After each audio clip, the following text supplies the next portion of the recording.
welcome to Opinion Havers, a movie podcast for Commander Cody. I'm Cody. No, you gotta keep going. And I'm Tyler. Tyler, what did we watch?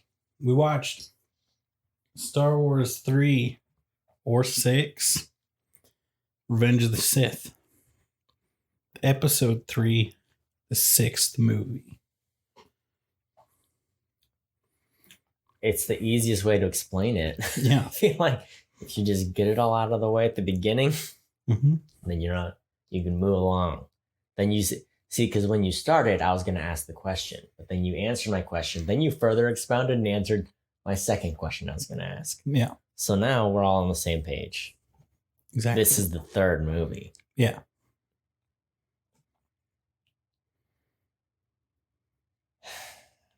How did it go? I feel it's been so strange not to watch these with you.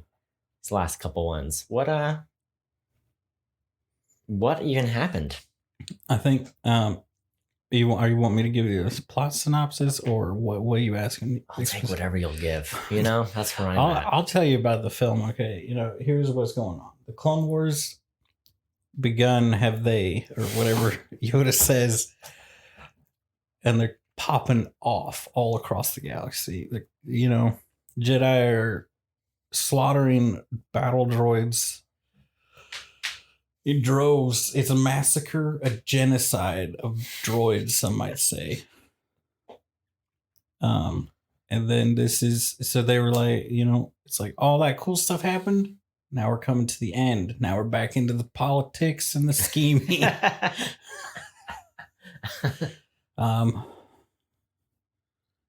Anakin's more moody.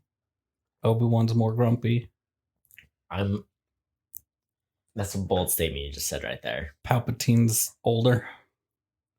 Sheev. Good old Sheev. And just because you're president of the Sheev fan club doesn't mean you can just talk about it on our podcast. Okay. And Order 66. Really, that's everything in the movie. Yeah, definitely. Let me tell you, I watched this movie. I've got a full 2 pages, okay? A front and back. That's about the most I've ever done of notes. I actually have notes. And for as much as I wrote that I didn't like about this movie, I will say it comes the closest. Of this trilogy, this one is the closest to like a complete thought, where it's like, I feel like I could have tweaked this one and made it good. Yeah. And instead I had a couple things that were good about it and a lot of just like, well, we got through it. We got through Anakin's origin story and now we can all just move on with our lives. What about you? Are you triggered? Because I can't remember. You hate this one, right? No, it's the second one that I hate. Okay. Because so much of it is so pointless and dumb, and I hate it. Anyway, this one has some very high highs. Like, it has some of my favorite scenes of any Star Wars movie, even including the new ones. Mm-hmm.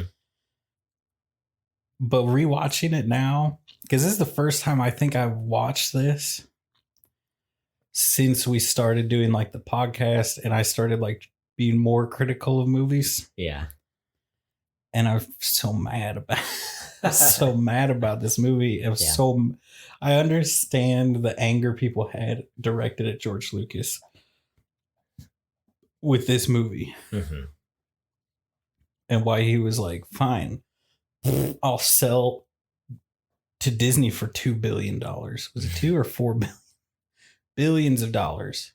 It's more money than this podcast will ever see. Probably. You don't know. Maybe we'll sell to George Lucas. Maybe we'll enter into some wonderful phase of hyperinflation and we'll not become worth $2 billion. We did it. I'm richer than George Lucas. So, yeah, I mean, so conflicted. Yeah. I feel like this is the best story that was the most poorly directed. You know what I mean? Yeah. Like this one, it felt like they were just like, whatever. There's no more like, can we do that again? Just, I didn't quite like how you said it. It's like, you said the line. We're moving on. Yeah. You said the words. I don't care if you said them right. You said the words. We're moving on. You got them in the right order. The order it was written on the page. Yeah. Now we can carry on. So that's what it feels like, which I'll have you know. As I told you right before we start, I watched the deleted scenes, which made me think throughout this movie, I thought, is that really the take they went with? And I'll tell you, watching those deleted scenes, they picked the cream of the crop with this movie, Cody. They picked the absolute best they got. It's just crazy that this movie is filled with, I'm trying to think of the whole cast. Palpatine, I don't know what else Palpatine is in, but he seems like a renowned actor. Yeah. He's got that vibe about him. Like, you're probably some sort of Shakespearean actor, dude, people like. I think that's what he is. Oh, I got him here. Ewan McGregor's a great actor. He's been in some great indie movies, some popular movies. Natalie Portman has won her Oscar. And this is what we get though, Yeah.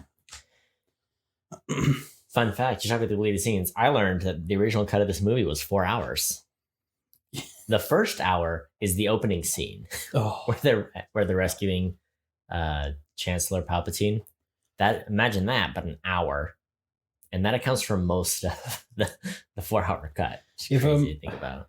Here's the thing. If I'm honest, if you just told me that, I'd be like, I want it. Here's the thing though. Release the the deleted scenes are scenes from that. Yeah. And it's not like you'd think where it's like, oh, it's this great set piece. It's like, oh, the separatists arriving and attacking and getting him. And it's no. It's I think that hour is the same amount of space and then several very poorly stitched together random encounters in the ship. Is there any fast force running or any zipping away from destroyers? No, but there was. Oh gosh, I wish I had put down specifically what the power was, but there was several uses of force powers that I was like, that was just like, you can't just do that and be like, people know what power this is. It's like, I'm a huge Star Wars nerd and I had to look up what you just did. Mm-hmm. Well, what's important is you made it through. You made it through the 2 hours and 20 minutes of the movie, and you got through all your deleted scenes. I personally am ready to dive in. Also, yeah, Ian McDiarmid, who's Scottish. Yeah. Plays Palpatine. Okay. He is a renowned theater is the RE actor. Uh-huh. Also has a master's in clinical psychology. Which I feel like makes him more fitting for the Emperor, right? Yeah. Because that's like the Emperor's whole thing. Interesting. I mean, we got to dive in before I talk about, share my thoughts on that. All right. So, but I'm ready. Hop in, get in. It's nothing unique. Hop on my gecko lizard horse thing. Yeah. My bird gecko, get on here and let's jump across. I love it. Let's jump down into Spoiler Town. All right. This movie starts, and they're on a mission to save Chancellor, what's his butt? Palpatine. Somebody says, I want to say it's Ewan McGregor, but he says there are heroes on, no, it's in the scroll. The introductory scroll, it says there are heroes on both sides. It's like, what? Yeah. Both sides of the conflict? There's heroes. First off, it's droids led by General Grievous and Count Dooku. Yeah. And then there's all the humans fighting with the Jedi. Who were the heroes on the droid side? You tell me right now. It says there are heroes on both sides, and I have no idea why that was included. There's lots. Is again one of those things where it's like the writers of the TV shows were like, all right, we see your challenge, George. We'll make some heroes. So there's some cool stuff, but it's so do they no, but Okay. They're What? bad guys. So, I mean, they're not really. So they are bad guys. Yeah. But they're just heroic in their efforts for the bad guys. It's almost like in that scroll. Kind of like Robert E. Lee, where you're like, Yeah. you're an amazing general. You Well, just picked the wrong side. yeah, I mean, but it's almost like when he wrote that, that was the intention, that it's like we've got Ulysses S. Grant on one and Robert E. Lee, like the American Civil War. Both are good guys, but one's a bad person and one's a good person. It just happens that the bad person is the general of the good guys, and the good person is the general of the bad guys. Yeah. Uh-huh. So it's like they're both heroes, but on the, except then you're just like, all right, here's this, there's a Sith Lord, an undeniably evil half droid, and robots. And then in the show, they're like, look at all these heroes. These enormously evil, not heroic at all individuals. There's no redeeming quality to anything that the Separatists do. They cannot be compared to the Confederates, because there are at least good people in the Confederate States of America. There are no good people in the Separatists. Mm-hmm. Ulysses S. Grant was cool because he was like, remember that time I won the Civil War? And everyone's like, you're right, you should be president. And then he was president. He was like, cool, I have a lot of drinking to do and I don't want to make a lot of decisions. And that was basically his presidency. And now he's on the is he the $50 bill guy? Yeah. Good for him. He's like, put me on the 50 deuces. And he's out. It's like he got into office and was just like, absolutely wasted. He was like, I should be on money. Like, that's like becoming president. I know he didn't choose to be on the $50 bill, but it's like, I can just imagine him in the Oval Office being like, all right, let me pass this legislation. I'm now on money. What do I do with the next 3 years and 364 days? So, Grant. Yeah. So anyway, there's heroes on both sides. Good. That's the good news. It felt, that scroll feels the most phoned in of all of the scrolls. All of them. It's like, I'm trying to think of any reason why that should be included, because it blew my mind when I saw it. Now that the more I think about it, the more ridiculous it is. How would you even search for that scroll? How do you search for scroll? Crawl. Screen crawl. Script crawl. Scroll. Creep. I did the crawl. I'm trying to find where I can see if there's somewhere where I can. Here's what we need. We need books that are just scrolling titles, Yeah. Like the Star Wars book is just a movie you press play on and it plays Star Wars music and then it scrolls the novel. Like an auto read thing. Oh yeah. Okay. This is how long it is. I feel like it's the shortest of any movie. That's like the essay I wrote in third grade. Where I was like, that's 3 paragraphs. Yeah, but you're like, I think that's 4 sentences, but go ahead. Carry on. Can I read it to you? Yep. All right. So it says, war. The Republic is crumbling under attacks by the ruthless Sith Lord Count Dooku. There are heroes on both sides. Evil is everywhere. Wait, there's heroes on both sides and there's evil everywhere? Yeah. I was so distracted by the heroes on both sides. I didn't see it was immediately followed up by the contradictory statement. Evil is everywhere. There's evil on both sides. In a stunning move, the fiendish droid leader, General Grievous, has swept into the Republic capital and kidnapped Chancellor Palpatine, leader of the Galactic Senate. Okay, let's dissect that for a second here. Like, in a stunning move, this character you've never heard of before has kidnapped a character that you have heard. By the way, the character you have heard about, he's the senator, or he's the Supreme Chancellor. It's like, there's 2 movies explaining that. You don't need to introduce who he is. Well, it's kind of like in the other scroll, in episode 2, there's like, let's throw Count Dooku in here. So, as the Separatist droid army attempts to flee the besieged capital, their valuable hostage, 2 Jedi Knights lead a desperate mission to rescue the captive Chancellor. Okay, and the last part, the only nitpick I have is lead a mission. They were the mission. There's no other backup. There's nothing. Nobody else. There was like 3 clone fighters with them, maybe, and they died, and they got distracted immediately. Oh yeah, They're like, man, we're gone. So yeah, that's cool. They make it on the ship. My favorite part of this intro sequence is the R2 murders people.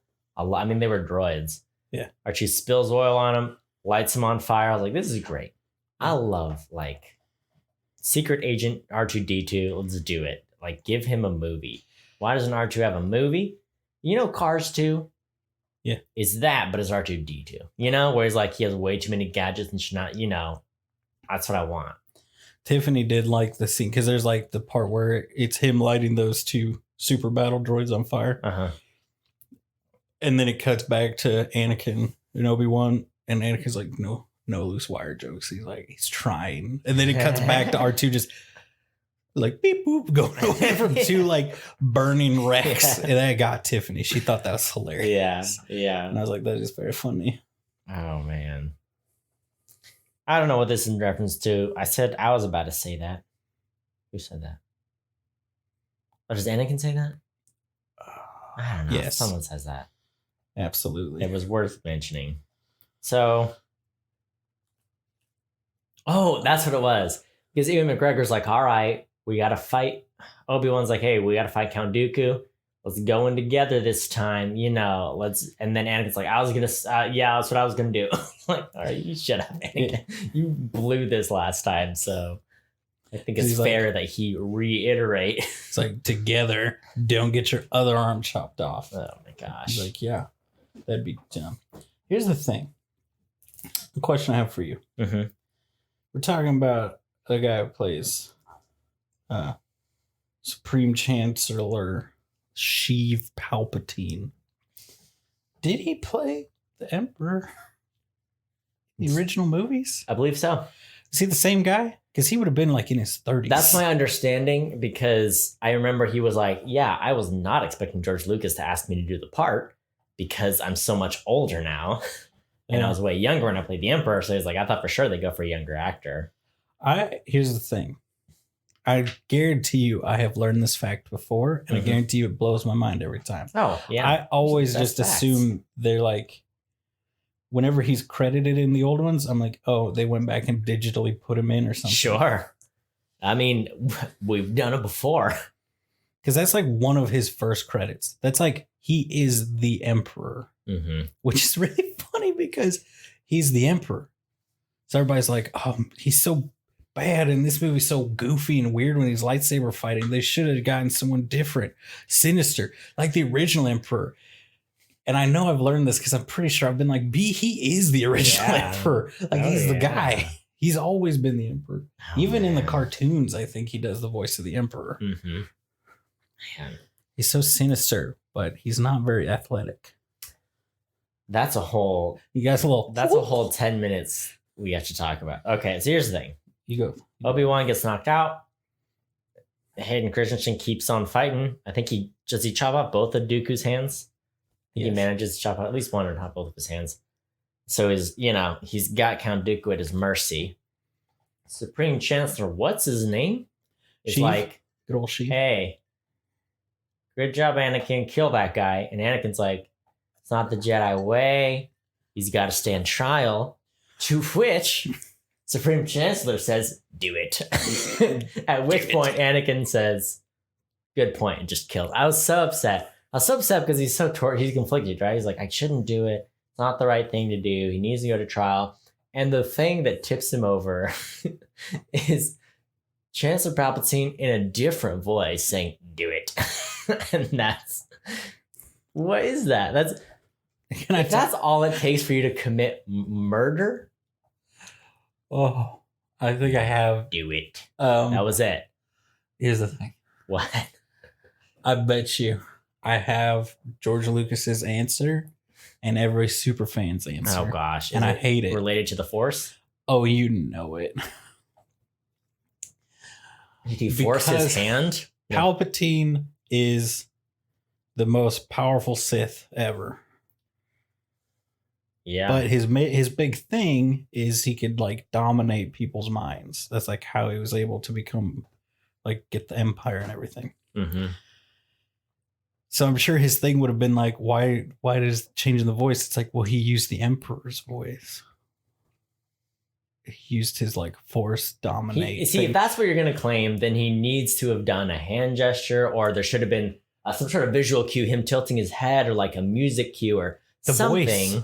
That was the cue because he's got the emperor voice. Do it. That's the emperor. I don't know. Yeah, we think of that every time. Do it. I'll tell you what, no matter how bad this movie is, no matter how enraged I get, I will always be happy it exists just because of the meme. That's true. This is the cultural force. It's the top source of memes. I don't think any other movie has ever spawned as many memes as this movie. Yeah, that's true. I would say that's true. I don't know. Let's see. We keep on going. They throw in a Wilhelm scream. Yeah, they do. Because they do. They gotta. Palpatine runs. Yeah. Did you observe that little gem? Yeah. Oh yeah. Him floating about, trotting along. He got some muscle. Shimmying. Okay. In the first thing I'm gonna bring up in the first deleted scene, there's some bad ones. There's some weird ones. There's some interesting choices. There's a deleted scene that's a more extended, like they're in like the hangar bay, I think, while the ship's turning. And they're shimmying along some pipes. Mm-hmm. And Palpatine falls. And he's like holding onto a pipe. Yeah. There's two of the most powerful Jedi Knights who have ever existed. Yeah. Rescuing him. He has fallen. He's dangling from a pipe. Mm-hmm. How are they going to rectify the situation? The Force, right? Please tell me to use the Force. No.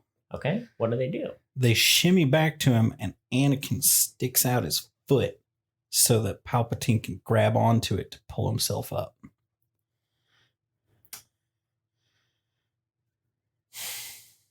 I'm disappointed.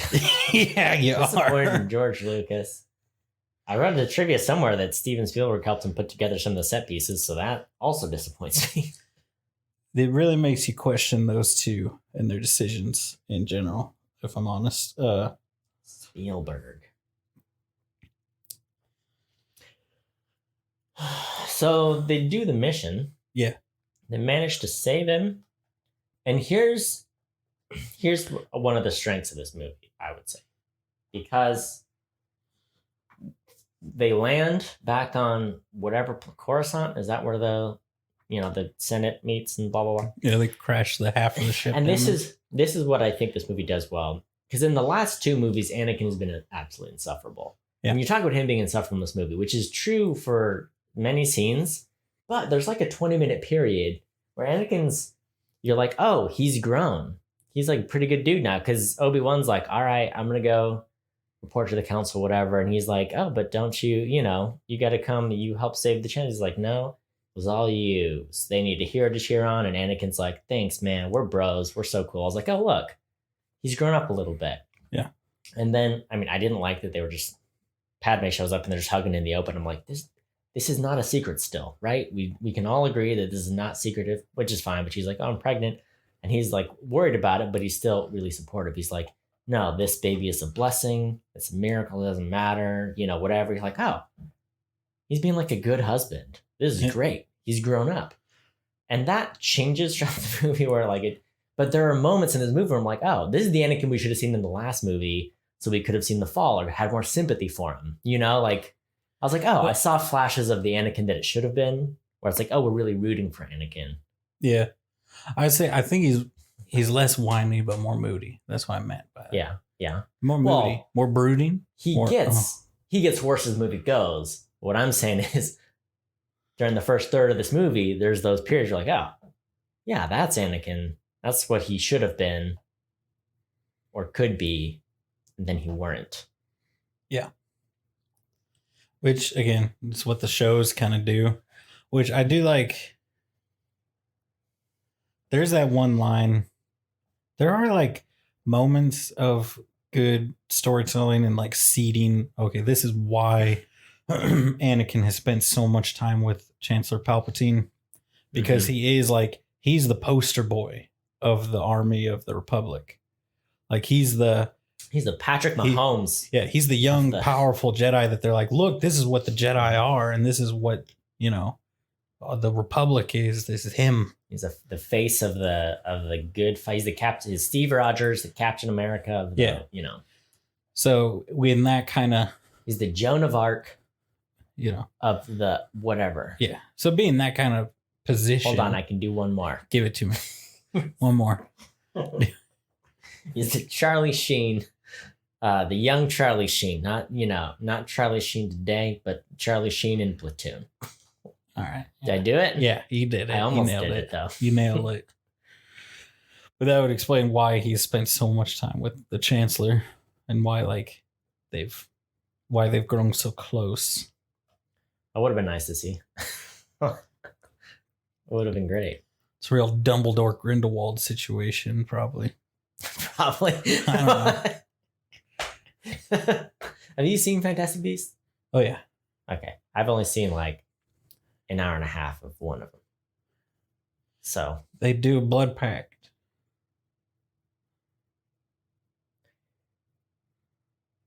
Okay. This is going to come out wrong. I won't even say it. Like a gay one? Like his Dumbledore is gay. Yeah, with Grindelwald. Is that canon? Yeah. Okay. So that's what they did this thing. Is so it they related can't fight to them each being other. gay, or is it? They're like, hey, we're gay together. Don't you ever say that to your wife? We're straight together. Oh, when we're doing our weekly blood pack? Yeah. Okay, yeah, no. Let's do this. That Let's put our blood in this little vial thing so that we can't hurt each other. But they fight later. I know that from the books. Here's the thing. This is what happened. They're like, we want him to be the villain for multiple movies. But Dumbledore beats him, and he can beat him. Blood pact. All right, now we've solved that problem. Now how do we solve this problem? That's for the next movie. That's probably never happening. Oh, yeah. Johnny Depp. Why'd they give him the blonde? Why do they always go to 10 with Johnny Depp looks, where it's like, all right, you got 1 through 10. How extreme should we go? So we be in kind of balance in the middle, somewhat realistic, somewhat fantastic? No, we got to go over the top. Here's what I think it is. First off, I blame Tim Burton, and I need to explain myself on that one. Yeah. Number 2, I think Johnny Depp is too handsome to be playing the villain all the time. And then they put him in these villain situations. And they're like, all right, we got to do something to make him look different because he looks too good. Here's what I think. I think they call him up and they say, Johnny, we need you on set 8 a.m. on Thursday. And he says, all right. Okay. He's not British, but he says it with an accent. Then he shows up. And whatever he's wearing, that's the character. Yes. Johnny Depp is the kind of British where it's like, if you're enough of a thespian and eccentric enough, you kind of just become British. Like if you're an artist, if you're too artisanal, then you kind of just become British, right? Am I wrong? That's kind of like the joke of 30 Rock. Yeah. Jenna Maroney, she has some British inflection. She's from Florida. There's no reason at all. But I just love hearing him talk because sometimes, he'll have his legs crossed and his hand on his legs and be like, yeah. And then, he kind of talks like this. And then other interviews, he's like, yeah, I don't know. It's fine. It goes from this, yeah, I'm top tier, quadruple S tier actor to, I don't know. I'm just some guy that is in movies. Yeah. And it's the same movie. Yeah. Anyway, back to Johnny. Star Wars. Star Wars is famous for wipes. It's one of the only blockbuster movies you'll ever see with a wipe in it. Wipe transition. You love it. I want them to do a star wipe. I saw they might as well have. Did you notice the window pane wipe in this one? Window pane, the square, all the squares. There's a window pane wipe where it's there's a bunch of squares that close in, and I was like, the F? They're getting bold. Normally it's left, right, left. It's about as crazy as they get. But no, they did a window pane wipe in this one, and it was amazing. Look, George Lucas had phoned it in hard. Contractually, you have to do one stupid wipe in every Star Wars movie. Yeah. At one point, we're we just have to do it to do it. bite the bullet, pick a scene, roll a die, just, pick a time where we're going to do it. So anyway, window pane wipe. That's fun. Yeah. Okay, Natalie Portman, who plays Senator Amidala, is like, this baby is bad because, look, the queen's not going to let me stay in Senate. So tell me this. Is the queen some sort of sexist that doesn't allow maternity leave? I think it's more because she... Okay. Back to the second movie for a second. I think one, it almost feels like there's some rule against her also having any kind of relationship. That it's not just him, but it's also like she's not supposed to. Right? But also I think it's more that it might also be more like if we're found out and they're like, the father's a Jedi, you're fired. Yeah. No, that's a good point. I mean, that would make the most sense of anything, right? Where it's just like, I can't be entangled with someone who's not allowed to have a wife. I can't have a baby with someone who's not allowed to have a wife. That makes a conflict because we're supposed to be the peacekeepers and the right fist of the of the Republic. Anyway, yeah. So this is what I don't like about George Lucas's politics stuff. He's like, let's just imagine a world where the politics are exactly the same, but we'll make it a little bit worse and all the names will be swapped. Senators are queens and queens are actually senators and they're elected and you have a term limit, but you don't. And you can't get married, but you do. And anyway, she's not the queen anymore, man. She's a senator? She's a senator appointed by the queen. So anyway, I think assistant politics either needs to be a lot different or just the same, Yeah. Bail is the king of Alderaan, though, but also the senator? Senator Amidala is going to become the Bill Clinton of Naboo, with this scandal. Yeah. This political scandal. So Bill Clinton's going to die in childbirth. Hayden Christensen is the Monica Lewinsky of the Republic. That's what I have learned. Making Obi-Wan Kenobi the Hillary Clinton of the Republic. No, don't think about it too hard. Don't think about it too hard. There's a love triangle somewhere. So who's Sheev? Who else is chief of staff? Who's Bill Clinton's chief of staff? I don't even remember who Bill Clinton's vice president was, man. Cheney? Al Gore? No, Al Gore? There we go. He invented the internet. I almost said Cheney. Cheney. Yeah. All right. Alternate timeline of the universe.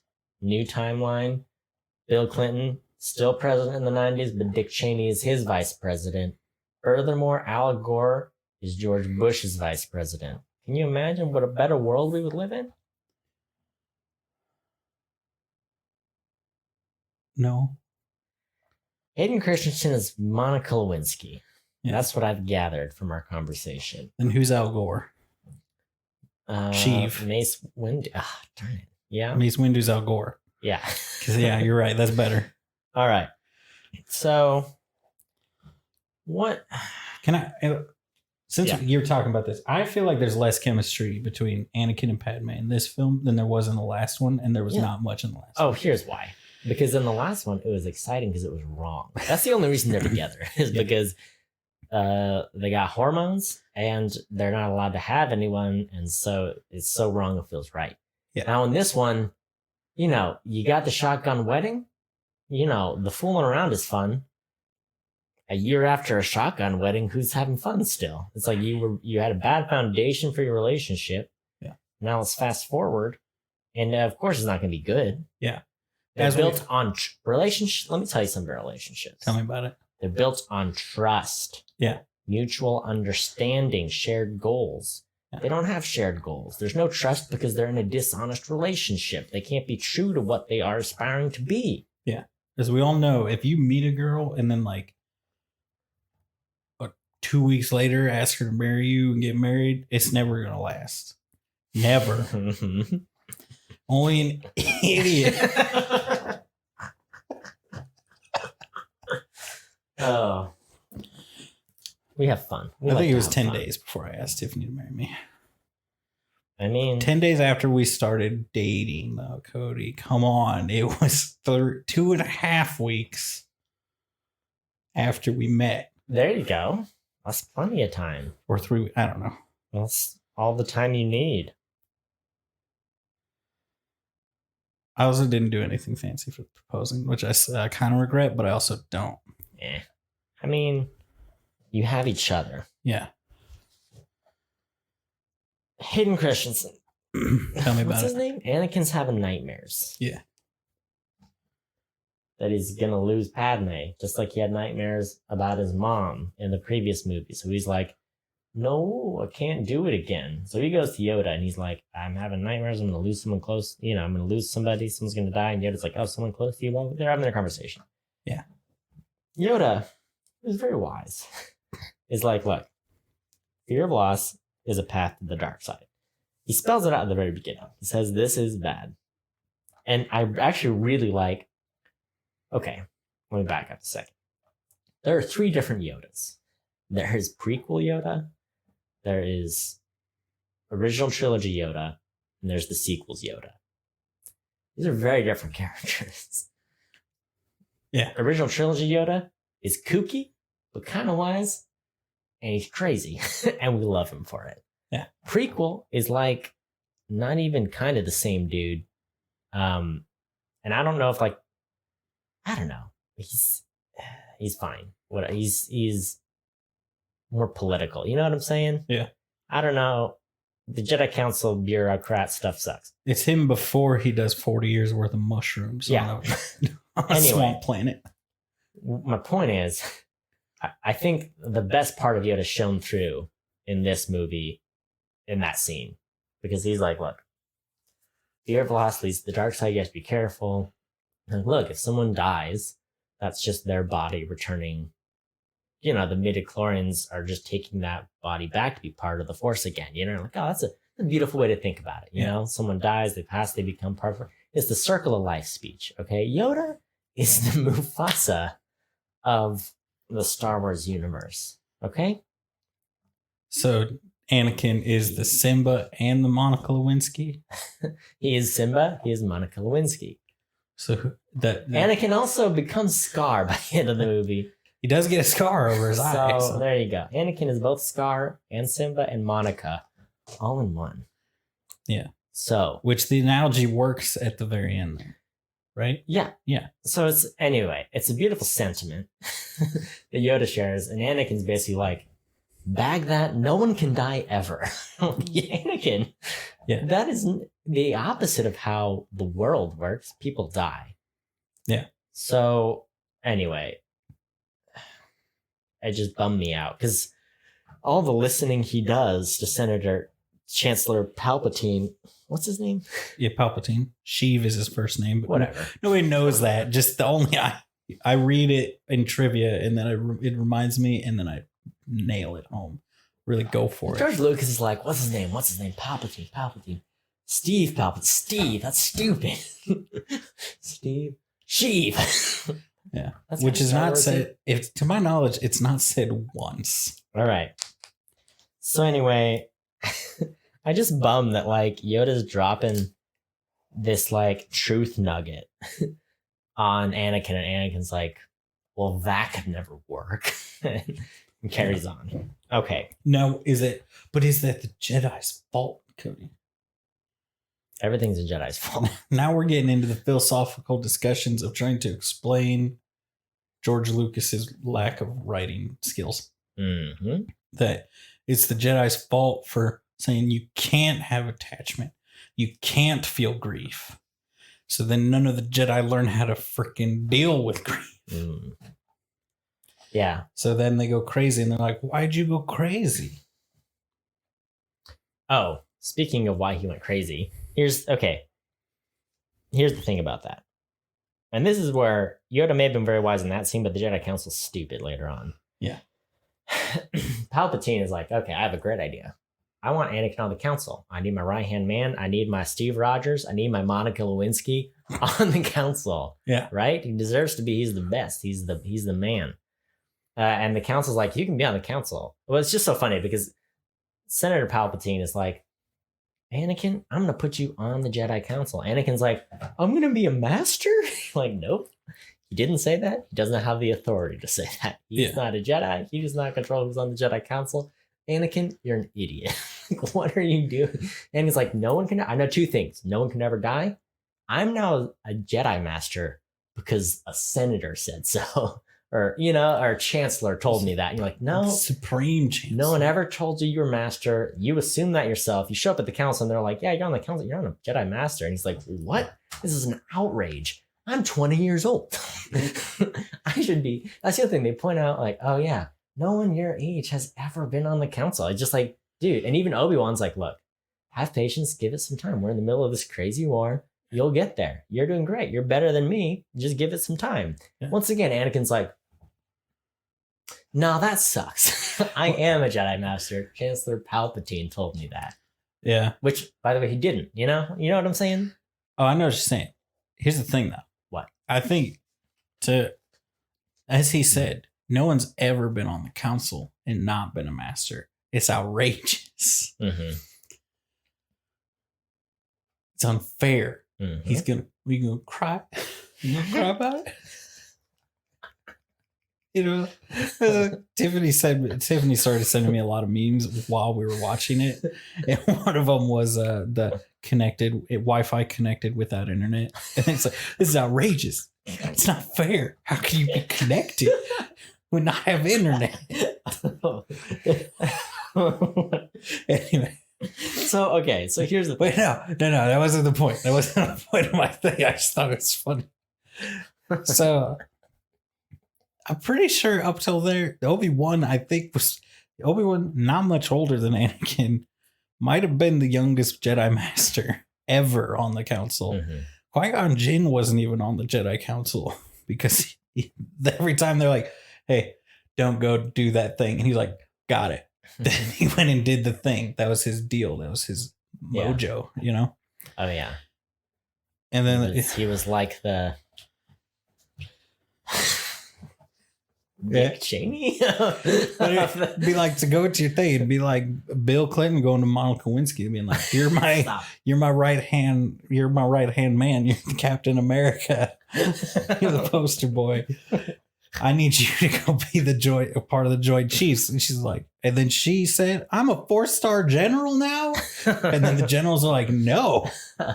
We doing Desert Storm Part 3? I'm in. Let's go. All right. Yeah. So here's the thing.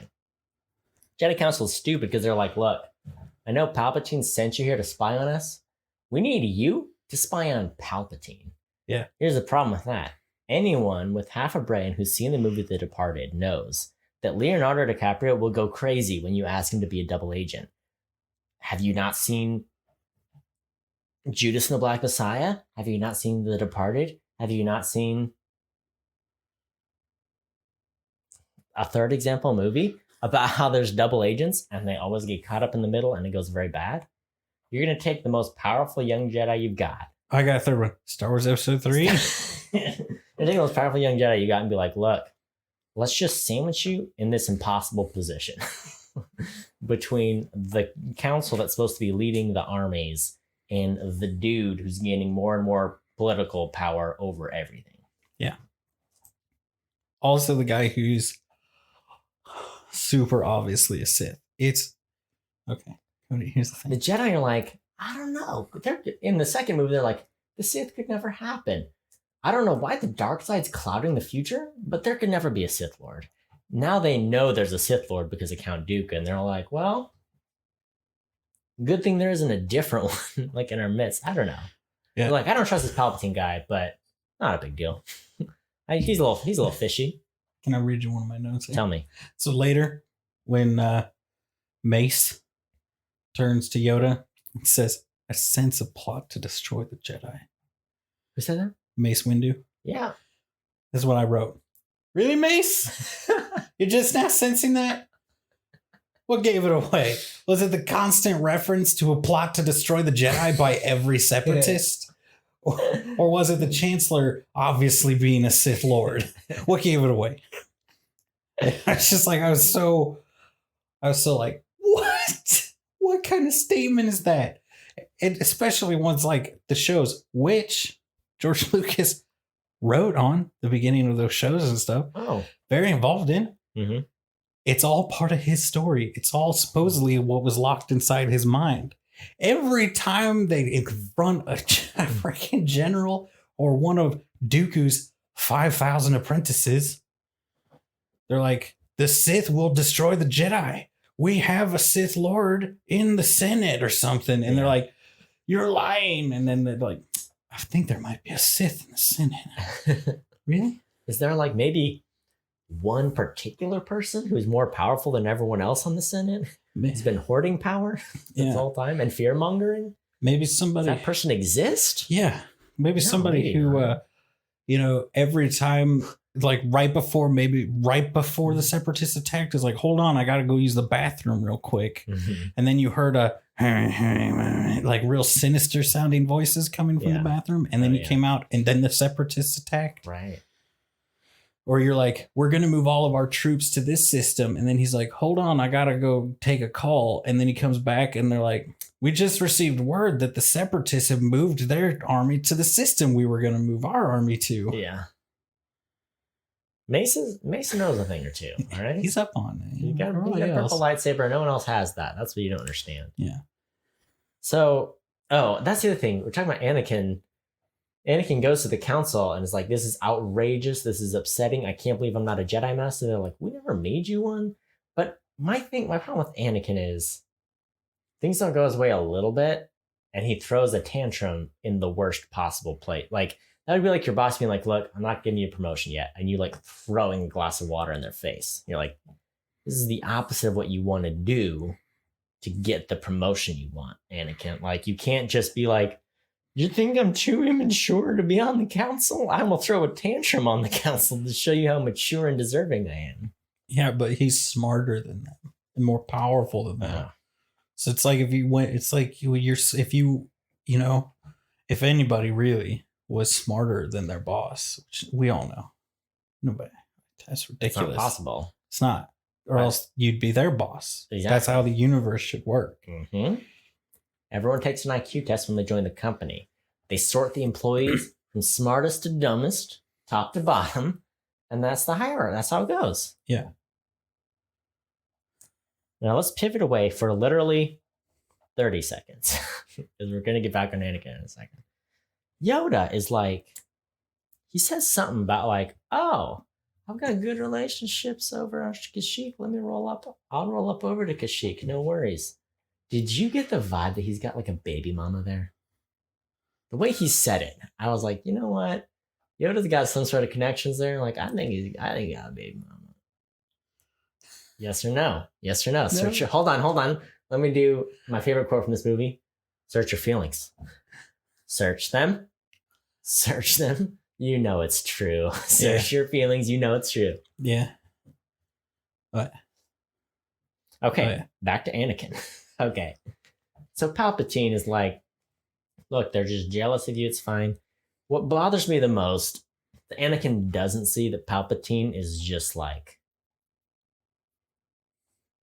I don't know. There's a polite way to say it. So I just grooming him in the not sexual way. Yeah, no, he's being groomed, and Anakin doesn't even see it. Like, this is what bothers me. You talked about what's his name being the psych major. Oh, the actor who played Palpatine. And it's just like, he lays the simplest of simple traps for Anakin to fall into. And Anakin's like, yeah, play me like a fiddle. Let's do this. He just surrenders himself and is like, oh, whatever you want to do, you're going to very obviously lure. It's the kind of thing where it's like, look, I can trick a 7-year-old into losing the game of hide and seek or whatever. Like, it's super easy to be like, oh, no, you don't want that. You want to trade me for this because only big boys want this. And he's like, you're right. I do want that. I'm like, sweet. I got the one. I can trick a child to get the better flavor popsicle or whatever it is. And that's exactly what he's doing to Anakin. But Anakin is a grown man who thinks he's deserving of the Jedi Council and the master status. Yeah. He doesn't even see it coming a little bit. Even when like Yoda's giving wise advice, when he's having a great powwow with his best friend, brother, mentor, Obi-Wan, he kind of just throws it all away and is like, oh, this dude is stroking my ego and I like it. That's what I don't get about the whole thing. He's like, he's not hardly wary even at all. Yeah. Nobody wants, look, you don't get something for nothing. Okay. There's no such thing as a free lunch. Here's the thing. I think George Lucas approached the dilemma of how do you turn Anakin Skywalker, this paragon of the Jedi, poster boy of the good guys, into Darth Vader. Mm-hmm. How do you make that transition? He did it wrong.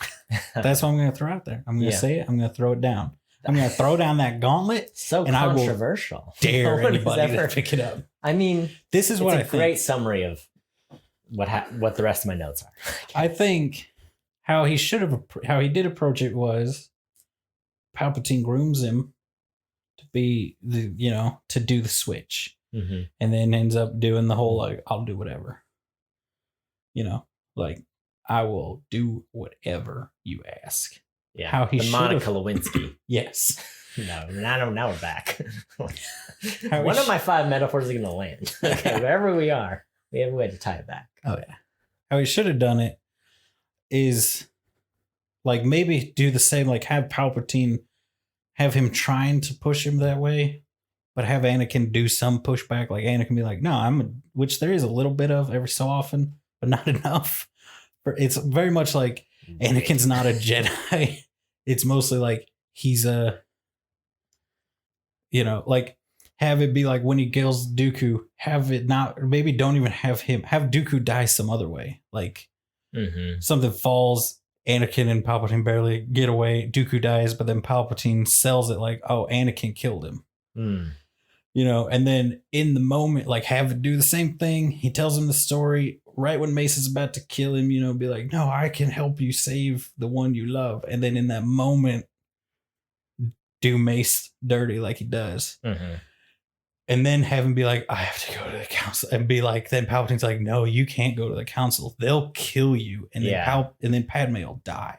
And then that's why he's like, all right, fine. Not like, all right, I killed Mace Windu. I'm evil now. I'll kill Padme for you. Yeah. Which I did write a note of like, I'll kill you before I let you die in childbirth. Which it's such the energy he has with that, right?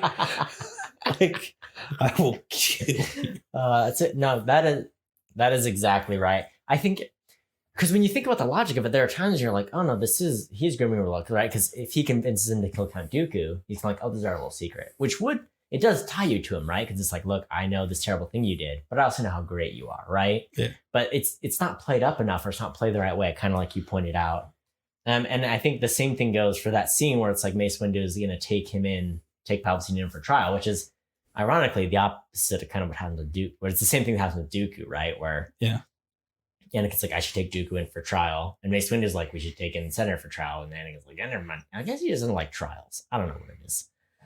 But it is. There's not enough hesitant, or there's no subtlety to it. It's kind of just like, it's just kind of like the plot needs you to be completely under the thumb of Chancellor. So can you just kind of do that? Yeah. But I think that other way would also feed into the whole thing with Vader and Palpatine is Vader hates Palpatine. He hates the Emperor with all of his being. Right. There's like tons of other storylines about all the plots he lays to try to kill the Emperor. Yeah. And they just always fail until the Emperor dies. Yeah. And that's it. Oh, well, I get that's a little later. So, I get the thing about Palpatine too is it's just they're at like some sort of a show. Palpatine's in his like booth, and Anakin goes to talk to him, and he kind of Palpatine waves off to everyone else in the booth, which is first off that's like a mob boss move. You don't want to hang out with that guy. Yeah. Anyway, so first off, that bubble show. Way more needs to be happening with that. There's like a big bubble in the middle of the arena, and there's like some goldfish ballerinas in there. So it was not entertaining in the slightest. I don't know what it is about George Lucas. He's like, all right, we need something going on in the background, some sort of, I don't know, show. Like, how about droid football? How about some bubbles with goldfish? And you're like, I don't understand. Yeah, it's Couldn't always just been a dance or a play or a concert, it had to be bubbles. Yeah, he's an With fish in 'em? aquatic nature. I don't know. It's always looked to me like a Cirque du Soleil type show going on, But that not good. Didn't look good. they only show like 15 seconds of it. The 15 seconds, it better look good. All right. Anyway, Yeah. Palpatine just dangles all the bait in front of Anakin. He's like, man, I'm sure glad I know people who know how to save people from death. And Anakin's like, wait, what? It's just, I don't know. Palpatine dangles everything. He's just like, man, Anakin, I bet you would probably like to have all the things you've ever wanted, huh? Anyway, I guess maybe I could show you. You're like, okay, Yeah. fine. Yeah. Which, that's another thing, that in like the universe, there's people that know stuff about the Force that aren't Jedi or Sith and stuff, and it's like possible to research that stuff. Yeah. Especially if you're someone like the Chancellor who could have access to stuff that like a normal person probably wouldn't. Yeah. But at the same time, it's like you've built it up in the movies where it seems like if you're not a Jedi and you know this stuff, you are a Sith. And he's like, yeah, have you ever heard about this Sith legend that the Jedi won't tell you about? And it's like, no, I never heard of that story. Well, tell Like, me. oh, they probably would never tell you that because it's too good of It's a like- story. Here's the thing, the Sith are so hated by the galaxy. This is something that happens in the sequels trilogy. But when Mhm. they tried to, the language that the Sith spoke, the race that were the Sith before they were like just a branch of the Jedi, Mm-hmm. is like hardwired into droids that they know it, but they can't translate it. Like their programming will not allow them to translate Like the it. black speech in Lord of the Rings or whatever, the writing on the ring. Like Yeah. the hobbits are like, I don't know what this is. So it's like the Sith are hated. There's stuff known about it, but they've pretty much been tried, like people have tried to wipe them from history. Yeah. So if somebody's just like, I know stuff about the Sith, it's like, that's suspicious. Yeah. I mean, is it not like the equivalent to someone being like, I have some cool stuff to show you? And it's like a chest of like Nazi uniforms and stuff. You're like, Yeah. Did you ever hear the story about the great hero Adolf Hitler? Adolf the Wise. You're Yeah, it's like, oh. It's bad. I see these like, the story of Darth Plagueis the Wise. And then isn't the story that Darth Plagueis, like, some say he could prevent death. Anyway, he died. Well, how does it end? He's like, ironic, he could just save the ones he loved, but not himself. Because he Right? taught his apprentice everything he knows, and then his apprentice Oh, killed him in his sleep. Yeah, okay, that's what it was. And he's like, anyway, this guy knew this ability. He died. Do you want to learn this ability? That, by the way, I do not know. That's the other thing. Is Palpatine's like, bait. I'm not going to pay that off. I'm not teaching you anything cool. I'm just going to tell you that I can teach you how to save Padme. Anyway, Padme died. Darn. Oh, man. Too bad I didn't teach you or do anything for you. Yeah. Here's the thing. Palpatine's dumb. Because he's like, this is the whole thing with the Siths. Mm-hmm. You got one to have power, one to crave it. Okay? Like a Totino's pizza. Exactly. So the whole thing is you're supposed to wait until you learned as much as you can from the master, then kill And you them. strike him down. And he's Anger. like, all right, I know everything except the most important power. And I have no idea how to do that. Uh-huh. It's time to murder you because I'm in charge now. Yeah. I'm the Supreme Chancellor.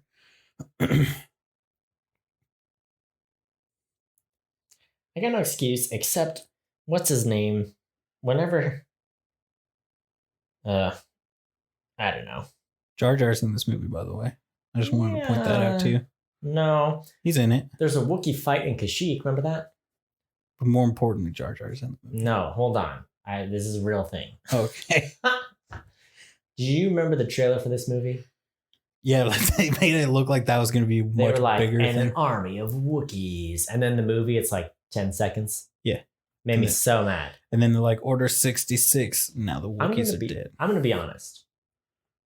There's like four times more Wookiee fighting than I remember. So I remember being outraged when I saw the movie. Yeah. It's still pretty short, but here's what did fill me with rage. There's a Tarzan yell. One of the Wookiees does a Tarzan yell when he swings in. Yeah. What is that? No. Here's my theory. No. In one of the deleted scenes, there's like a more extended. No.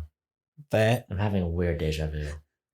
So, in that, when the Wookiees come up from behind the big log that they're all hidden behind, and go over it to attack the things, there's a Tarzan yell with like some really bad Wookiee yells in the background, like a placeholder. Like, okay, the Wookiees do their Wookiee yell. I think they never removed the placeholder yell. No. I think that's all it is. I think they're like, all right, just do a Tarzan thing because the dude we have can't do it. That's a fun little Easter egg for us, a fun little inside joke for us while we wait to finish this scene out. Yeah, and then they just didn't remove it, I think. Because it's all Tarzan. I was saying this is going to be an alternate timeline origin story for Tarzan. No. You know what it is, though. Hold up. The original story for this movie, Han Solo was going to be on Kashyyyk as a boy. And it's like, oh, he's an orphan. He's being raised by a Wookiee family. And he was going to like find a part or hack something to help them track down Grievous. That was originally in the script for this. And it didn't happen. But we did get a Tarzan yell, and we did get Solo, a Han Solo, a Star Wars story. Yeah, 30 years later. Star Wars story. Solo, Star Wars story. There you go. So that's a little fun fact for you. Yeah. So that happens. Oh, okay. No, go ahead. No, that was fun. That was fun. Thank you. Can I ask you a question? Mm-hmm. Have you seen the Daddy One Kenobi video? I don't think so. It's just like a TikTok or something, or maybe probably a Vine of a girl saying like, "I'm sorry, Padme, you're gonna go for Anakin when Daddy One Kenobi is right there." Uh-huh. Yeah, I have seen that. That was my note when Awesome. Padme was like, Obi-Wan could help us. I was like, do you think Daddy One Kenobi could help us? That's what Padme meant, and you know it. Oh my goodness. Also, I have a gosh dang George is so bad at showcasing Jedi powers because there's like a thing where a Jedi did it, like he's like, he went, like Anakin went, raise the hand slightly, twitch it, and a thing happened, and I'm like, it looks like the door just opened, or like this thing just happened. There is no indication that either of them did any Jedi stuff. Oh, yeah, but it was like, I know that power. Once again, only time it was used, and it was showcased poorly. It's like, yeah. Why are you so bad at showing the space wizard's powers? To this day, I still open grocery store doors like that. I do a little wave. It makes me happy every time. Do you do 2-finger like? Oh, I do like this. Yeah. I love seeing other people do it. It makes me smile. Yeah. It's especially when it's like adults. It's the one little joy I have in life. I like doing it and making direct eye contact with a kid and then doing it, and then they're like, oh, and I'm like, yeah, I'm a grown man. And then you look at the kid and you're like, have you ever heard the story of Darth Plagueis the Wise? That's maybe a little too far, but that's where I like to go with it. Yeah.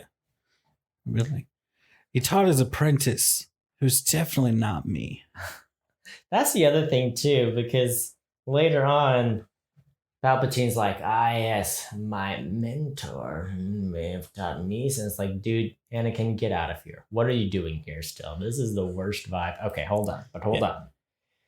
Anakin is with Padme, and Anakin just like, I don't want you to die in childbirth. And then she's like, I'm not going to die in childbirth. I was like, this is the worst foreshadowing I've ever seen. It's just and in the other movie they kind of foreshadow like, oh, Kenobi's like, oh, Anakin, you'll be the death of me. He says that, and then in this movie Padme's like, I'm not gonna die at the end of the movie. And then she do. I was just like, who does this? Who is out there? Because I appreciate foreshadowing as much as the next, and half the time I don't even catch it, but it has to be like at least kind of sort of, you're like, oh, I'm nudging at it. Instead, it's just, she might as well have like looked into the camera, broke the fourth wall, and been like, I die later in the movie. here's my question to you. Mm-hmm. How much? Because I contend that I don't know. If George Lucas had nailed these 3 movies, if George Lucas was as great as everybody thought he was, Mm-hmm. and he had just teed up these 3 and just knocked them into a touchdown, you know what I mean? Just teed up that ball right into the touchdown score point. You know what I'm saying? Just took out his bat, pointed for the fences, and made the slam dunk. Yeah, exactly. Okay. 1, do you think he still would have sold Star Wars to Disney? No. Or do you think LucasArts Lucasfilm would be still a competitor to Disney because of its size and how much money? I think he would still have it if he... I think it wasn't even about... I don't even know if George Lucas wasn't happy with his movies. I think he was just like, fine, you guys don't like the way I make Star Wars, then whatever. Well, that's the thing is it's like purport like he was just like throw his hands up, whatever. But also it could just be like rumors and nobody knows that. And he could have just been like, I don't want to do movies anymore. Mm-hmm. And that's why he sold it. But point is, so let's say in a world where he knocked him out of the park, he did it. It's amazing. Mm-hmm. He still sells it to Disney. He sold it for $2 billion, $4 billion. We'll go with $4 billion. I like that number better. How much do you think it would have been worth had he knocked it out of the park? Do you think he degraded the value of Star Wars as a brand because of the prequel trilogy?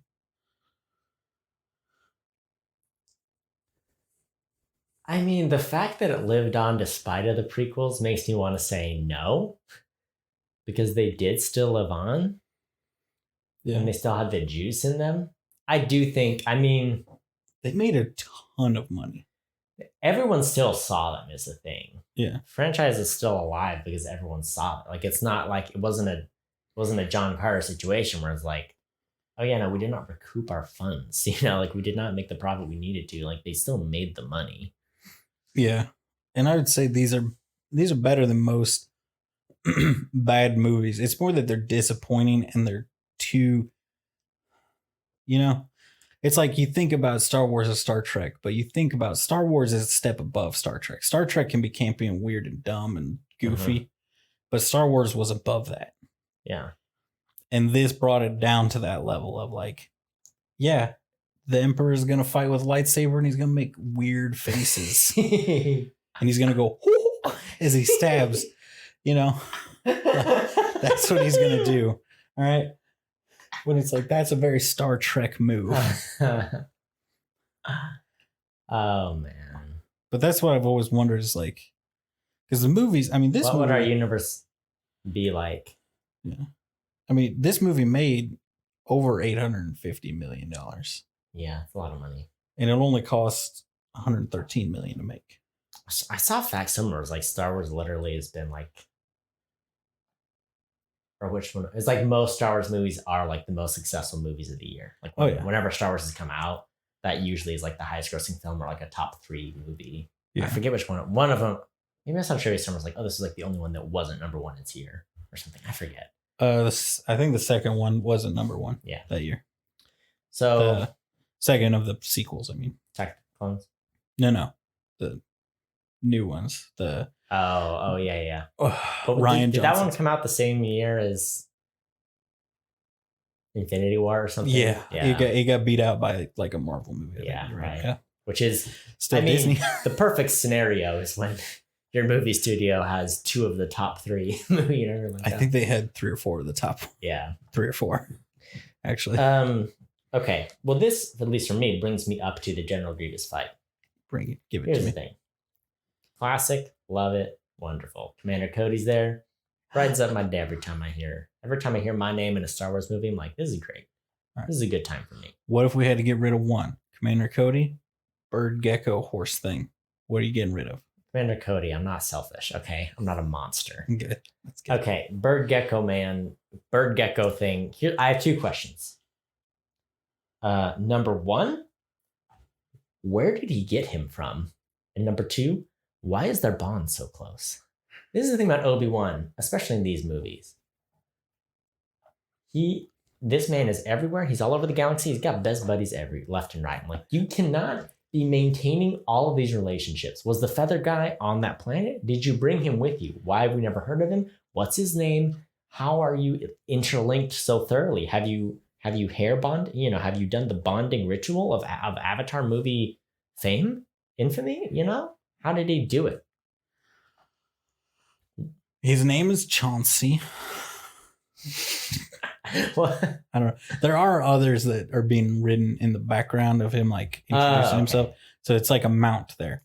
Here's what you don't understand. What? In the show, where there's even more of his adventures, and I hope they do this in the Obi-Wan movie or show series. Yeah, that's just, he like bonds with animals on every planet. Like every time it's like, oh no, Obi-Wan's about to die. It's like, here comes a flying whale thing to save him, and it's like, what? Where did this come from? Nice. And he's like, hello, old friend. And it's like, when did you meet this guy? See, here's the thing, though. There's like, that's one of the a Jedi power you can have, that you form bonds, like force bonds with things. Like how Harry Potter and the Hippogriff Buckbeak are so close. Yeah. They're buddies. Yeah. It's like in KOTOR 2. Your main character you play as, he does this, but then he does this thing where he becomes a hole in the Force. So his bond is just sucking all the Force. And they're like, if we don't kill you now, you're going to destroy the universe. And then the whole Jedi Council dies. And then you finish the game. And the universe is fine, I guess. They're just like, roll the credits. Oh my word. Yeah. They really kind of phoned in the end there on that one of like how you fix it, because you don't. Anyway, point is, it's Jedi power. Okay. Now let's talk about the other thing that happens we all need to talk about. Remember, let me cast your mind back to Phantom Menace. Obi-Wan does the jump up double kick. Remember? Oh yeah. And he does it twice. Yeah. You know what he does twice in this movie? What? 2 fingers up, point the 2 fingers forward, point your lightsaber back. Boom. You got a cool 2-finger lightsaber point. He does it twice within like a 30-second interval. And I was like, that is a strong, you know, it's like, it's a strong move. I love it. I'm like, you just did that. It's like when you're in a video game, you hit the taunt button an extra time back. You're like, dang it, I just taunted the person. Oh, whatever. Fighting now. That's what happened. I watched it happen. I loved it. I was like, yeah. Yes. You want to turn his hand over. Come here. Yeah. So anyway, double kicks. He's got to do it twice. Whatever he picked, he does it twice. I respect it. Can I blow your mind for a second? Yeah. I thought that was just a dumb thing he does. And it's like, that's not like that. And the fact that like Anakin always holds his lightsaber like way over his head whenever he's about to duel somebody. I'm like, this is stupid. These are not real. Because there's like, you know, fighting styles whether with your fists or with a sword, there's like the rest, like the home position basically, where it's like that's where you're supposed to return whenever you're like, those are real thing, like real fighting styles that they're modeled after. And I'm like, that seems very leaving yourself open to attack to have the sword way up here, because then I can just sit there and circle you for like, if I circle you for 20 minutes, your arms are going to get tired. You're going to drop that lightsaber right onto your dome. Then I'm the winner. Look at me. I'm the Jedi Master now. That's my style. Oh, yeah. I mean, I think it would have been a better movie. Sounds like you really got the lightsaber skills of Mace Windu, you know? You got knowledge of the fighties. So here's the thing. He fights General Grievous. Loved General Grievous. It was just the right time in my life where General Grievous was rad. And that, like the anime shorts they do, he has the coolest one. It's so cool. I love watching General Grievous. I love when he does his crawl thingy. When he did his crawl thingy, Bailey was creepy. Like, no. Yes, now you know. He does it so much in the shows. Are you talking about like what's the guy's name? The Russian guy, right? That did the anime movies? Is that what you're talking about? Clone Wars shorts? Yeah, where he did his same guy does Samurai Jack. Yeah. Talking about that guy? Yeah. Okay. Tell me. General Grievous in those has the goofiest thing ever though. Right.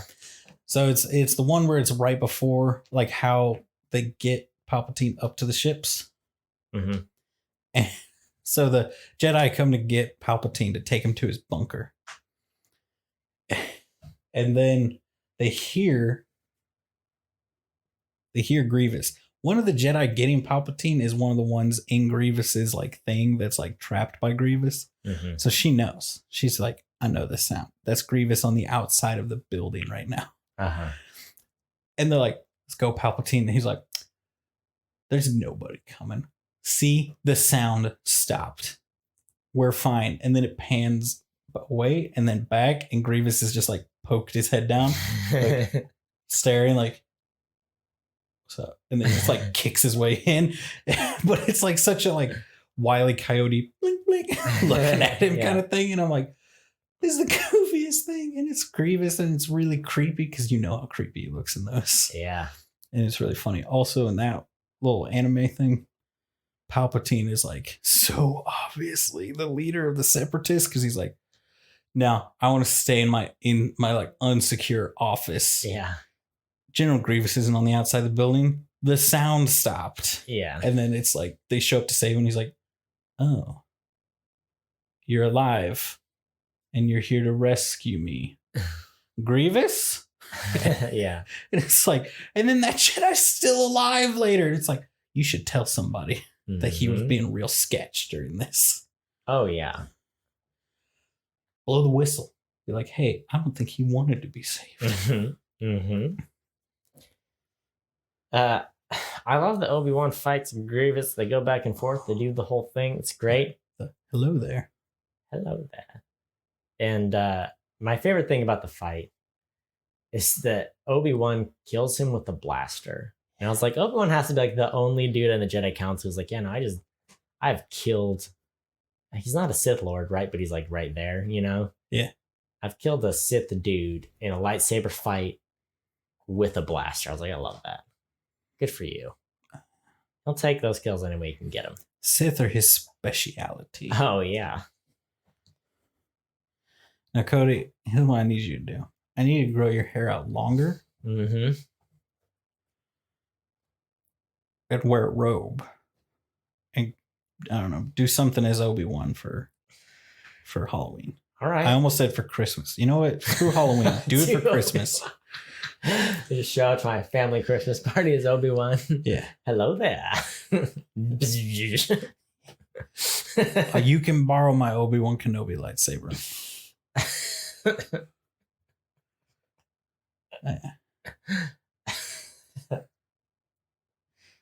I think it's perfect. I think that's what you need to do. Oh, so what? The Obi-Wan beats Grievous. Good for him. So the war should be over. It's interesting because the Jedi Council's like, all right, Palpatine's a sketchy dude. We got to go take him because he's getting too much power. We've got to take emergency power to take Palpatine in, you know, to make sure he surrenders his emergency power. It's like, well, I don't know how the math of that works out, but sure, go on ahead. Anakin, you stay here. It's like, bruh, you stay in this dark room by yourself. You gotta let Anakin in or let him go. Because you put him in the middle like this is just a bad idea. You guys you're bad. Don't you like raise children for a living? Shouldn't you know a little better? I guess Mace Windu doesn't have a master's degree in psychology, or whatever. All right. So now the Jedi Council is here and they're like, Palpatine, we're taking you in. And he's like, oh, so you guys are just gonna commit treason on me or whatever? Cool, I'm a Sith Lord. So he whips out his lightsaber, and which is, I like the way he whips it out. He's like, you know, like he's always had he's always had it up his sleeve, like some sort of magical evil magician. And he does the move that no one has ever seen coming ever, which is a corkscrew full body dive through the air.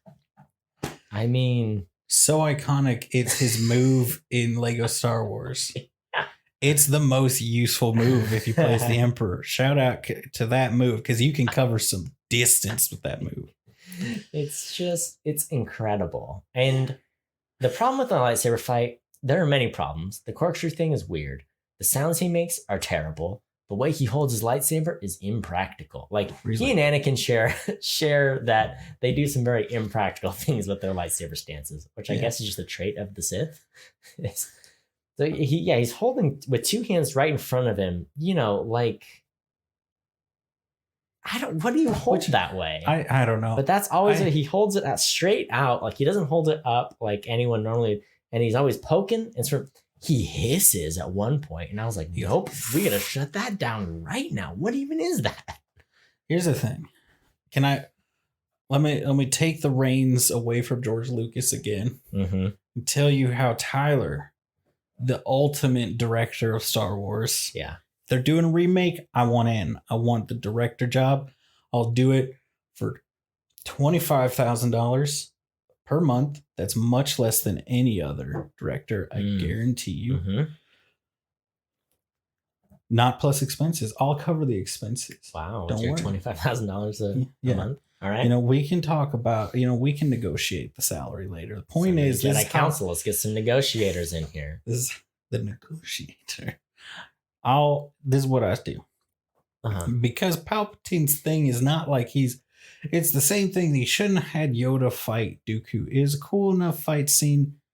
It's a bad idea because Yoda is like tiny, scrawny, and wise and powerful in the Force. And then you gave him a toothpick lightsaber and you're like, we're going to have him jump. No, George. You smack him. No. Yeah. Same with Palpatine. Lightsaber's not his thing. Did he whip out a lightsaber when he was 30? And could probably move like that to fight Luke? No. Vader fought him. Yeah. So you don't have him fight. You have other people fight, and he does like Force Lightning or something. That's what I was going to say. He could have like Force pushed one guy, Force Lightning the other, done a little bit of dueling, like just some basic dueling with Windu or something. Like it didn't need to be him corkscrewing through the air and hissing at people. Yeah. Or like sort of very strong choices. Because you had to have him beat the other Jedi Masters, which made him look like they sucked because he's not fast. And you didn't speed up the footage. So it's him like, to like a Jedi Master who's supposed to be superhumanly fast. Takes it right in the chest and is like, well, I guess I died. I don't know. Yeah. Kit Fisto blocked 2 hits, dead. The other 2 got stabbed immediately.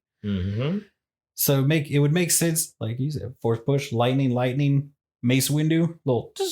Oh no, Windu's better with a lightsaber than me.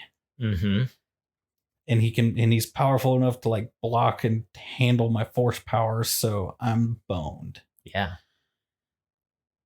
In comes Anakin. Oh no, who's gonna do?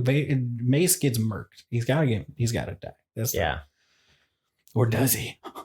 Oh. Also, Snoke would be Mace Windu in my remake, just so you know. Oh, really? Oh, yeah. How much cooler would it have been if that was Mace Windu? Would have been rad. Oh, yeah. It's just crazy that Sam Jackson is in Marvel and Star Wars. Yeah. That would have been really cool. Yeah. Did you notice some bad ADR with the Mace Windu conversation, too? I know I can't remember who said what, but there was a part where you're like, who ADR'd this? That was terrible. Looked bad. I wrote down just like the Emperor's so icky. Like, he is. He just that whole scene, you're just like, you're gross. And not even, he's trying to be menacing, but he's just gross. You're like, Also, they made him like he's much more menacing when he's in a big dark robe and is just being menacing. Yeah. Also, do you feel like they needed to do the like him getting the Force lightning deflected back at him and getting deformed, or could he have just put on the robe and become the Emperor? And if he had just put on the robe and still looked like Ian McDermott, yeah.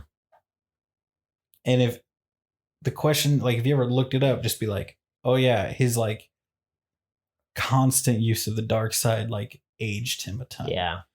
Would you have just accepted that? Yeah. Or would you have been like, no, he has to be deformed by something? Yeah, it's also just hard to watch him being deformed. You're just like, he's icky, you know? And just, also the time is, and it doesn't make you pity him at all. You're just 20. like, and that he's trying to play it off too, because he goes from being this guy who's like the master puppeteer, pulling all the strings, to being like, oh, he's killing me. Like, dude, you're shooting the lightning. stop shooting the lightning. You know, and Anakin just like, he's like, you gotta kill me, you gotta kill him so I can save Padme. You know, I don't know. Yeah. It is dumb that he's shooting the lightning. It's like, you have complete control over. You're the faucet. It's here. not a taste, you know. I don't know. Turn it's it just, off, man. Yeah. So I don't know. So, long story short, Anakin kills Mace Windu. I would have rather there been like, use all that duel time for Anakin and Mace Windu. Have them duel and have Anakin beat Mace Windu. Yeah. That would have been better. Yeah, that would have been better. And better use of it. Kills Mace Windu, and that is the point too, where he's like, "Oh, what have I done?" Kind of like you talked about. You know, that's how the Emperor could have been like, "You can't do anything about it now." Yeah. I don't know. It's dumb because the Emperor's like, "See, they were plotting against me the whole. Like, they're the bad guys," and like Anakin's just like, "Oh yeah, they are." And like, well, it also could have been like Mace is the one that's like the most like black and white. I will kill you if you're bad. Yeah. So to have him turn to fight and try to kill Anakin and have Anakin defend himself and kill him in self-defense. Yeah. And then be like, oh my gosh, the Jedi will kill me just for trying to save you. Mm-hmm. Yeah. And yeah. No, so there's no turning back now. So I'm just saying, like, there's so many things they could have done. Yeah. So the Emperor's like, all right, sweet. Jedi Council's bad. We all got that. Look at that. All right, here's what we do. I'll help you save Padme. I just need you to go to the Jedi Temple and kill all the Jedi. And it drives me crazy that the whole time Anakin's like, oh, you're going to teach me how to save Padme. You're going to teach me how to save Padme. And he goes from like, I will save Padme to, I will kill all the children to save Padme so fast. You know, it's just like, how did we get from how does point A get us to B in this scenario? Like, why is there a detour of you slaughtering children to get to the Padme thing? Like, that's what I don't understand in Anakin's brain. Because it seems like Anakin is like, I killed Count Dooku, but I didn't do the right thing, but that's okay. Oh, I killed Mace Windu. All right, that was not the right thing, but at least now I can save Padme. And then it's just, how about we genocide some people? It's not even just like, we're going to call in an order, they're going to clear out the temple. It's like, no, you personally need to go and kill all the people. And let's keep the cameras on, like, while you do it. You know, that's what I didn't understand. Yeah, because that also kind of undermines in the later movies when Luke's like, there's still good in him. And it's like, if you had him. Padme says the same thing in this later. She's like, that's her dying words. There's still good in him. Oh, yeah, which, by the way, you cannot hear. We had to rewind it literally 3 times and then finally flick on subtitles. Be like, what is she saying? Yeah, I forgot that they're still good in him, is what she said.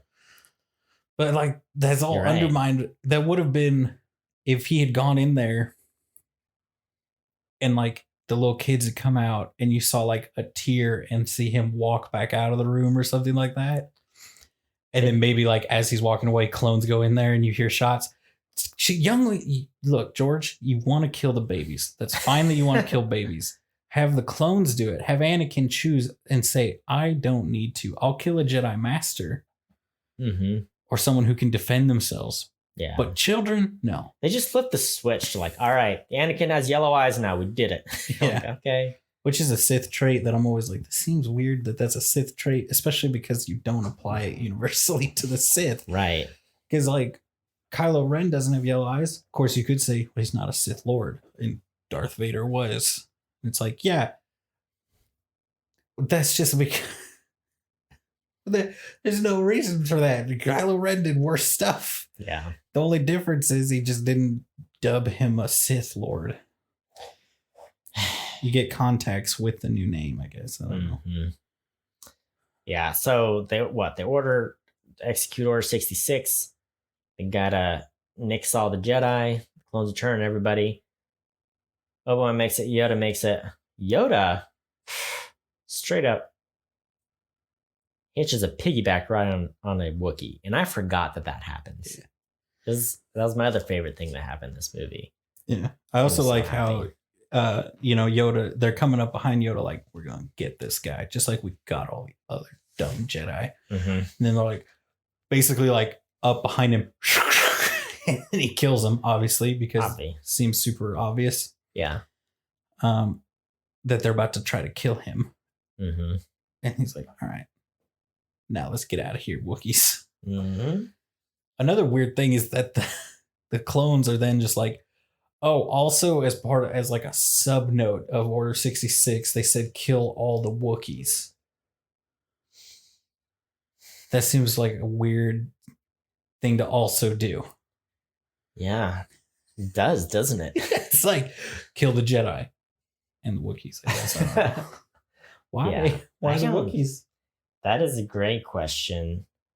Like, right, because they had to throw Chewbacca in here. So then it's like, oh, Chewbacca, you got to go. I'm going here. You're like, okay, all right. Well, and to all the people out there, I know all these people. They're saying Chewbacca would be a child. Chewbacca would be like 70 in this movie because he's like 100 in the first Star Wars movie. Yeah. I mean, he raised Han Solo. Yeah. Probably. Kind of. According to, the alternate take of this movie that didn't happen. Yeah. Also, Palpatine's like, sweet, Anakin, your name's Darth Vader. No, Darth Vader. You're like, all right, cool, whatever. Dark Father in German. Stop. Do the Jedi get a copy of that? Don't they? Like, doesn't Obi-Wan have like a recording of it? I thought they played a recording of it, and I was like, why do they have that? Because I understand why they have the recording of them in the Jedi Temple, because that's the Jedi Temple. Yeah, because isn't it like Palpatine's office or something? Yeah. Why do the Jedi just have that? Because don't they play that for Padme? And Padme's like, nah. No, he just says that he saw him. That's the other thing about this movie is it's just like, yeah. That's the other thing is it just there's always people like, no, I saw him do this. And you're like, all right, do you want to show the proof of it or like? We all just, because that's the other thing Palpatine does too. He's like, this is what I saw. The recording is so brutal too, because it shows that he has like a kid by the throat and he's like fighting 3 other kids. And it's like, dude, George, what is your deal with kids? All right, do you hate children? I've had to try so hard not to tell Bailey anything about these movies because she likes to just know the ending, know like the major plot points. She doesn't. And I've tried really hard to keep it because I want her to experience it. Yeah. And so I think she realized she never saw this movie. And she was upset because she loved like seeing more of the Anakin Padme stuff and seeing Anakin be a boss. She's a fan of Hayden Christensen in these movies. Mm-hmm. She didn't know anything about the younglings. And so like when he goes in and then it's like, what are we going to do? The little kid. And it's like, he lights up. He's like, what? It's like, I know. He just does it. It just kills them all. Oh man. Okay. Furthermore, Padme is moments away from birthing children. Okay. Yeah. She's very pregnant. Bailey pointed this out. They are not consistent at all with her belly. But there's one point when she's boarding on the ship. They're boarding on one of the Naboo ships. I think they're going to Mustafar. Yeah. She is not pregnant at all. Yeah. In the wide shot. Oh, yeah. I never noticed that. Bailey pointed it out. I was like, you're right. She's zero belly. Also, I didn't like that encounter because Obi-Wan stows away on the ship to go confront Anakin. But then, so Padme's having her talk with Anakin. Then Obi-Wan rolls up and Anakin's like, oh, you betrayed me. Obi-Wan's here. And like, Obi-Wan's like, look, she doesn't know I'm here. He doesn't do anything. He's just like, I don't know, whatever. I'll just let this play out. I did not like that at all. Well, he knows that Padme has to die. Okay, that's the other thing. Anakin is like, look, it's going to be all right. I'm going to save you. And she's like, I can't do this. Like, I don't know. I didn't like that Anakin like made the executive decision like, look, we'll rule the galaxy. You and me, just like we've always wanted. And he's like, I'll overthrow the Emperor. And Anakin... Now you're being a bad husband. You can't just make a decision to become the supreme overlord of the universe by yourself. Okay, that's a decision you make together. They talked about it in a field with the space tick cow. When he was like, I would make people do whatever I want. And she's like, that's not how it works. Fast forward a few years. He's like, remember? We made the plan. This is the This is what plan. you told me to do. You told me I have to kill babies and then go to a volcano planet to kill all the bad guys. This is your plan, Padme. Okay, this is the other thing. Padme is Plagueis. He gets so mad. He force chokes Padme. Yeah. Bailey saw no problem with it. I was like, see? Well, you know what what I'm saying is later, Bailey was like, he did not hurt her. Because later, they're like, medically, she's fine, but she's dying. I'm like, bruh, Anakin, you did this. Like, that would be like if I backhanded you while you're on, you're in the hospital. I backhand you, and it's like, well, I didn't get in the way of you having the kids, so it's fine. Anyway. Yeah. She was medically, fine you're fine. Yeah, it's just like, all right, still not cool to like hurt your spouse at all. So anyway, you did not hurt her. That's so funny. Okay. Here's one thing I will say with this movie. So what I'm getting from this is you can become an abusive husband, and Bailey will defend you in court. She'll say there's good in him. Oh, we all know she's the one's gonna hit me. All right, we all know. Let's not she'll pretend say, the I power did not dynamic hurt is him. any other way. She'll say she never hurt you. Yeah. She just choked you a little Yeah, bit. exactly. There's a lot of flips in this movie. Yeah. A lot of CG flips. They actually all work decently well, honestly. Yeah. As far as like, they don't, normally the physics look really wrong. They actually, considering the CG in some of these prequel movies, they actually kind of work. Yeah, I was a little bit impressed. I almost wonder if because they are the reason that the double jump exists, like the Jedi are the precursor to the double jump. You know what I mean? Like, because they're the template for it, it looks right. Yeah. But yeah, like I'll tell you, in those deleted scenes, you can see what sets are CG and what are practical, and it blows my mind. Yeah, like that they would do like a complicated spaceship hallway, completely all practical. Like the scene of them running through the separatist ship up to the elevators, all practical. That's all real sets. Super simple, like council chambers that would just be like a console in the middle and like bleacher seating, basically.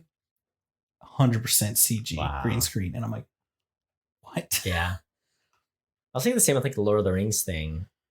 When I was watching the making of, I didn't realize like so much of Lord of the Rings is CG, where it's just like, oh yeah, no, this little bit here is practical. Everything in the background is CG. It's all CG, but we blend it in and expand everything out. Yeah. Which is nice because then you can do like that Hobbit recut where the person took all 3 Hobbit movies, recut them. It lets like guys like that, or later when they're doing a remaster of the movie, they can change a lot to that background stuff without messing with it, Yeah.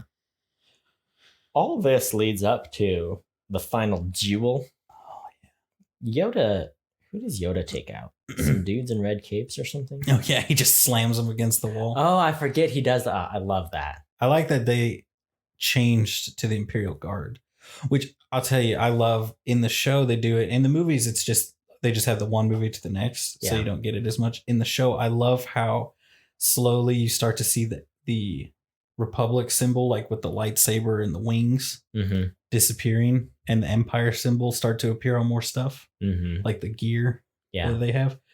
It's just like, oh, we got this new ship, and it's got the Empire's logo on it, not the Jedi Council logo. And it's like, oh, that's cool that it's like slowly switching from one to the other. There was one scene where it's the exact ship that like A New Hope starts on, where it's like the white hallway. Yeah. They had one scene in this movie. It's like, oh, I didn't even realize they're like, oh, this is what's going to happen next. This is where we are next. So I like, you get that a little bit in these ones. Like their starfighters have that logo and everything. So I thought it was cool. Just the slow change. There's some WWE kicks in this. It's like a, what's it called? It's running drop kick, when they're on the table and he like, it's like they both drop their lightsaber and they're like, I'll kill you with my bare hands. I just want to pull out like a metal folding chair. Just like bash it over his head. This is great. This is so good. The reason I said the thing was I liked that the guys who were the the Republic commandos who are like they had the blue like Centurion helmets on and the blue robes, and they've switched to the Imperial Guard, so the red with the spears. I liked that. Yeah, that they'd switched to that. No, that is cool. And then Yoda just destroys them immediately. Yeah. Let's see. This is a really long lightsaber fight. It has to be the longest one of the series, right? I think so. The one between Obi-Wan and Anakin. I'm trying to think of one that lasted longer, but I don't. They go for a minute and they cut away and they come back and they cut away and they come back. Yeah, I'm trying to. I think it's the longest. I'm trying to remember if it's like the Rey, Kylo Ren one. I don't think that one's that long. But like screen time, not like because it's screen time of the fight as a whole, even including I guess like when they're not fighting and running away from each other. Yeah, might be the longest or got beat out by one. But yeah, it's longer than most for sure. They're going through. I forgot that at one point they swing from giant ropes and clash lightsabers. Remember that? Yeah, like, I forgot that this happened. They do all kinds of stuff. They went all out. They're on the lava fighting. There's some worker dudes still working on the lava river. I was like, bros, there's a meltdown happening. You gotta go. Yeah. I think they might have just been droids from like, guys, the shift's over. All right. The planet's busy exploding or something. I learned that there's a real volcano explosion in there. They took footage of Mount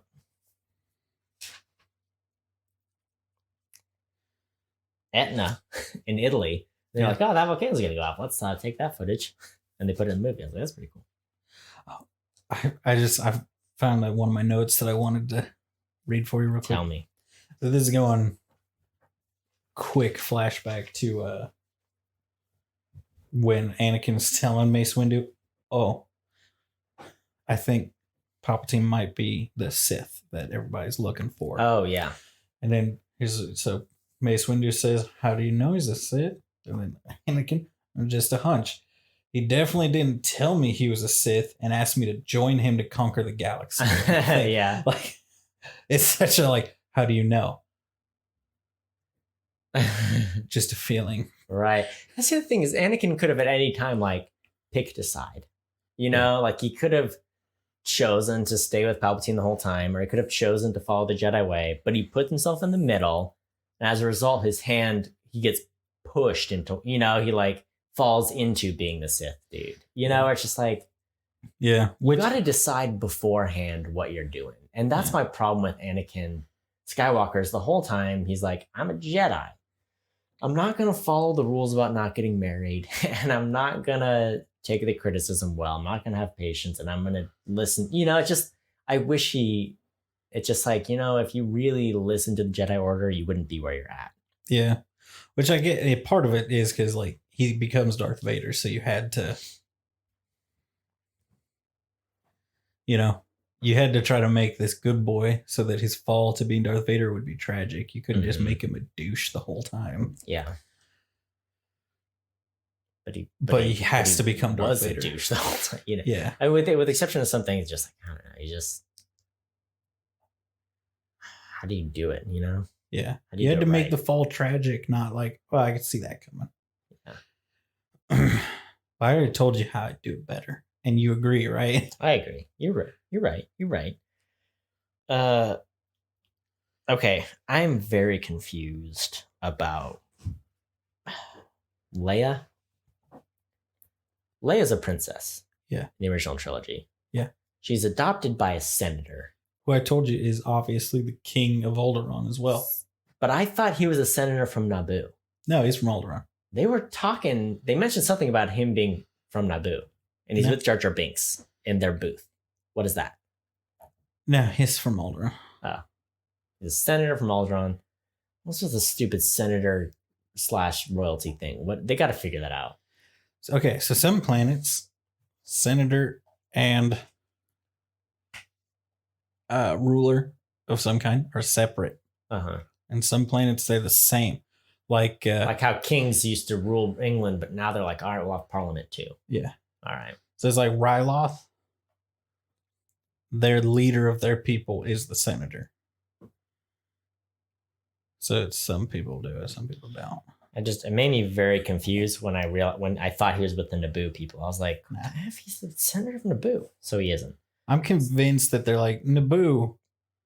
Everybody's like, wasn't Alderaan the super pretty peaceful world?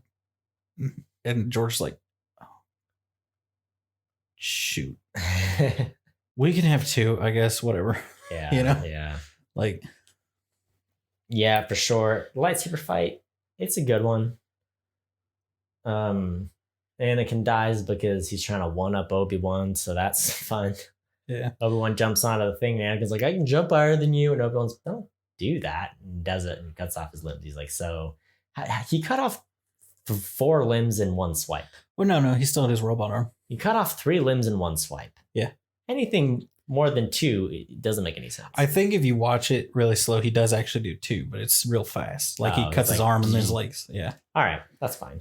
My point is, Cody, did you ever play the PlayStation? Or I guess it's also on Xbox, but we all played on PS2. Did you ever play the PS2 game?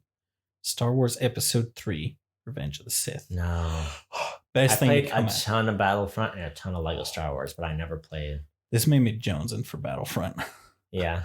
But okay, so Star Wars Episode 3, Revenge of the Sith, the game, is the best thing to come out of this movie. Uh-huh. It's so good.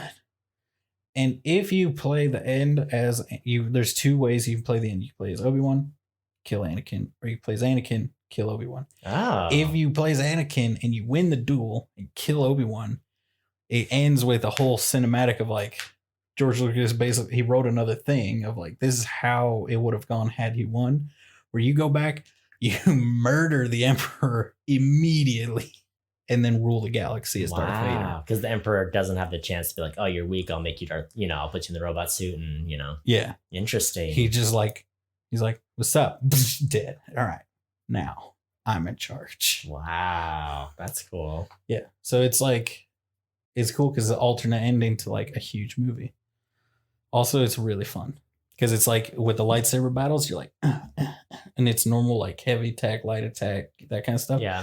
But if you like light attack at the same time, the AI, or you can play against another person. So you can play the game co-op and you play as Obi-Wan and Anakin side by side. And then the very last level, you fight each other. Wow. And so if you both hit the same attack at the same time, then it like locks your lightsabers and you have to like button mash to, and it's like, it's a cool game. See, that's the other thing about Star Wars. You talked about it not being successful if the movies were better, but it spawned so many books and so many like good video games that it, between the toys and the video games and the movies, like it is such a big thing. Because when I was a kid, Star Wars movies were coming out, right? The original trilogy started when I was like 7.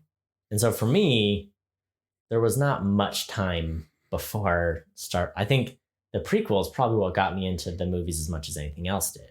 You know, it was like, oh, I'm 7. These movies are coming out. But playing the video games on top of having these movies come out, it was like, cool. Star Wars, rad. Yeah. Which that's part of why I wanted to know what you thought about it. Because it was like, are the movies a big enough part of the Star Wars franchise to have made an impact on the value? Because that's like always been known that that's the biggest part. The biggest part of Star Wars is like the toys and the games and stuff like that, like all the extra stuff. Yeah, that's why it's worth billions, not the movies. Right. So Leia dies because she's sad. Padme dies. Padme dies because she's sad. She's lost the will to live. I hate that robot doctor has a normal voice. Medically, she's fine. Don't talk like you're a robot. Yeah. You need to have a robot voice. Yeah. Medically, she is fine. Something like that. Like, just give some guy a list of words to read. Like, take all those, jumble them up, have him just read the words, and then assemble it and have that be the line. Don't talk in a normal voice. C-3PO doesn't talk in a normal voice, and he's a protocol droid. Yeah. Oh, yeah. So, that's whatever. Fine. Luke and Leia, we did it. We did the full circle thing. The whole point was Anakin's Darth Vader, Luke and Leia exist. It's fine. They go to separate places. I guess that makes it more sneaky, right? Yeah. Where it's just like, oh. I love this part about I told this to Tiffany when this happened. I was like, okay, so this is what happened, right? You got twins, boy, girl. Mm-hmm. And then the king of a sophisticated, fancy, peaceful, the Garden of Eden planet's like, we've been thinking about adopting. Let's take the girl. And then they're like, let's send the boy to hell. I know. I had the same thought. I was like, you can go to the beautiful mountainside, kingdom peace planet, and you get to go to dirt world. Like, okay. But then on top of remember that, that place where his grandma was slaughtered, and kidnapped, and the dad lost his leg, and his dad was a slave as a child. That's where he belongs. So it's like one of them, like, oh, he can go with his adoptive, whatever, his step family. Yeah. You can go with a king. It's like, you guys. But then on top of that, they're like, all right, this guy, she's got, a whole planet to protect her and their military. She'll probably be fine. It's not like if they wanted to, they could just sweep. They could never just like destroy the whole planet. Exactly. That's ridiculous. Yeah. Now, who's going to protect Obi-Wan? You go to protect the boy. You live on Tatooine. It's got to be secret because if they find out you're there, they'll be like, something's here. Yeah. Don't tell anybody. And Bale's like, got it. All right, Leia, here's the deal. Obi-Wan, a Jedi who trained Darth Vader, is protecting something real important on Tatooine. Don't tell anybody. And Leia, as a child, is like, okay. And then her first move when they're in trouble is, I need to call the guy that nobody's supposed to know he exists. Yeah. They're bad at this. That's what I'm saying. They're bad at being sneaky. Oh, yeah. Yoda's the only one who did it right. Went to a planet no one would ever want to go to. Yeah. And vibed. Just sat there and he's like, what's this? I don't know. I'm going to smoke it. And I'm going to go crazy. Oh, man. And Yoda's like, don't worry, Obi-Wan got a special mission for you. Go find Qui-Gon. He found a way to be immortal. Like, all right, come on. You don't just... Is that the Blue Force Ghost thing? Yes. I didn't realize that later. I'm like, you can't just... Okay, I understand you're looping things around. That is one... We talked about this before, but some things in Star Wars universe you don't need to explain. They're better that way. Yeah. The Force Ghost thing, I would say that's one of them. I don't think you need... Because you can't just be like, Qui-Gon is still alive. Well, he's a Force Ghost. You're like, that's different.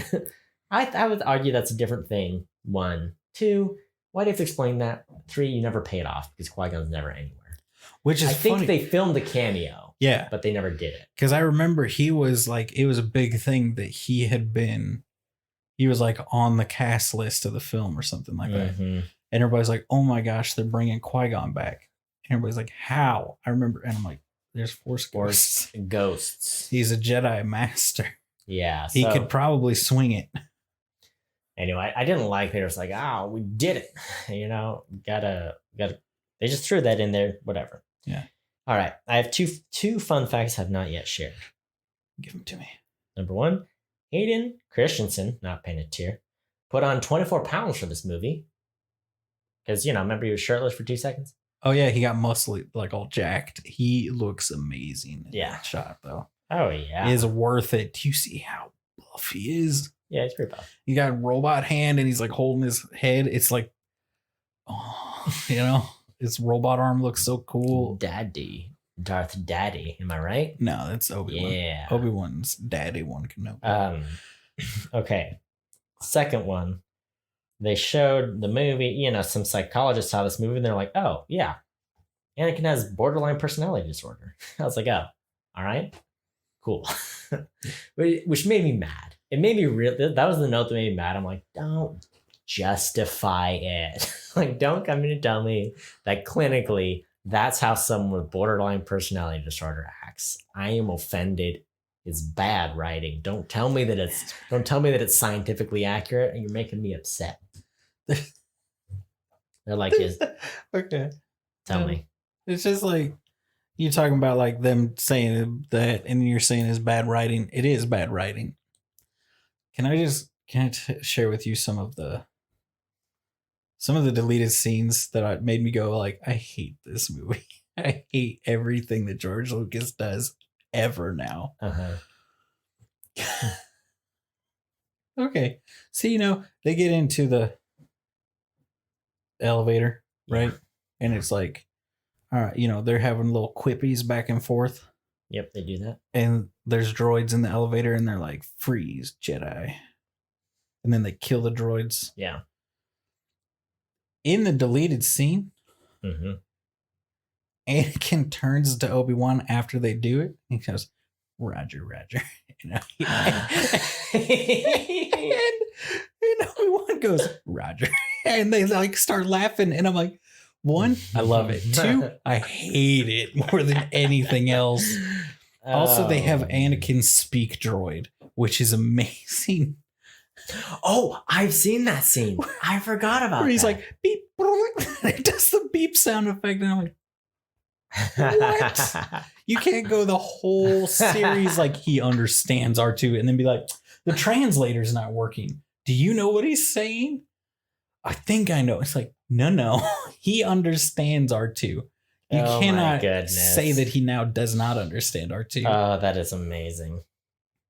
All right. There's so many quips and I hate them all. Oh, yeah. Borderline personality disorder. Just a quick rundown of it. A mental disorder characterized by unstable moods, behavior, and relationships. Cause of borderline personality disorder isn't well understood. Diagnosis is made upon symptoms. So there you go. What if you were taken as like a child by us? Oh, I have more. Society of Warrior Monks? Oh, go. Well, let me tell you about this. Here's another list of symptoms. I like this one even better. Symptoms include emotional instability, feelings of worthlessness, insecurity, impulsivity, and impaired social relationships.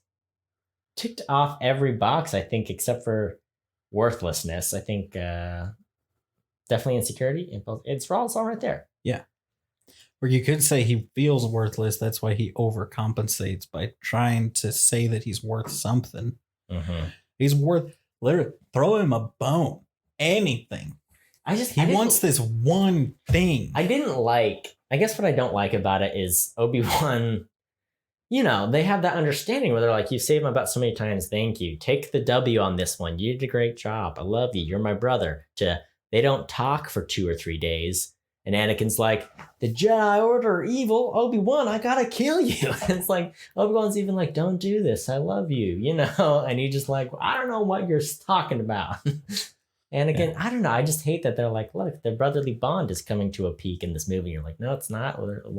You missed 2 days. I missed 2 phone calls, and now we're murdering each other. Yeah, it was a bummer. I would have preferred, honestly. In my remakes here, if they had left it more in a, in my remakes, right? Anakin's been backed into a corner by the Jedi, right? So he's like, he's paranoid at this point. He's like, you're here, your plot, like you're on the council. Mace, who I thought we were friends, he already tried to kill me. And he's like hesitant to fight him. And there's like a lot more talking back and forth, which everyone would hate. It's like The Departed. Yes. But have like Obi-Wan kind of stab him in the back a little bit. And him be like, all right, maybe you're right. You go, I'll go. We won't kill each other. And then have Obi-Wan do something like real, like, oh, that's questionable. Yeah. And that's how he ends up all burned and everything. Rather than him be like, I could jump over you. Yeah. I've jumped 30 feet into the air. Let me barely jump 7 feet into the air. Yeah. And I would, how much better would that have been though? If it'd been like, oh, Anakin was was an actual betrayal or an actual like conflict between the two of them instead of just, have both like, here, it's time to fight.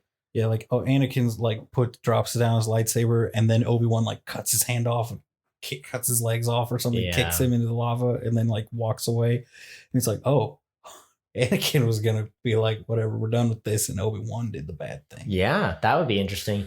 And finally, too, it's another example. You got to be a finisher.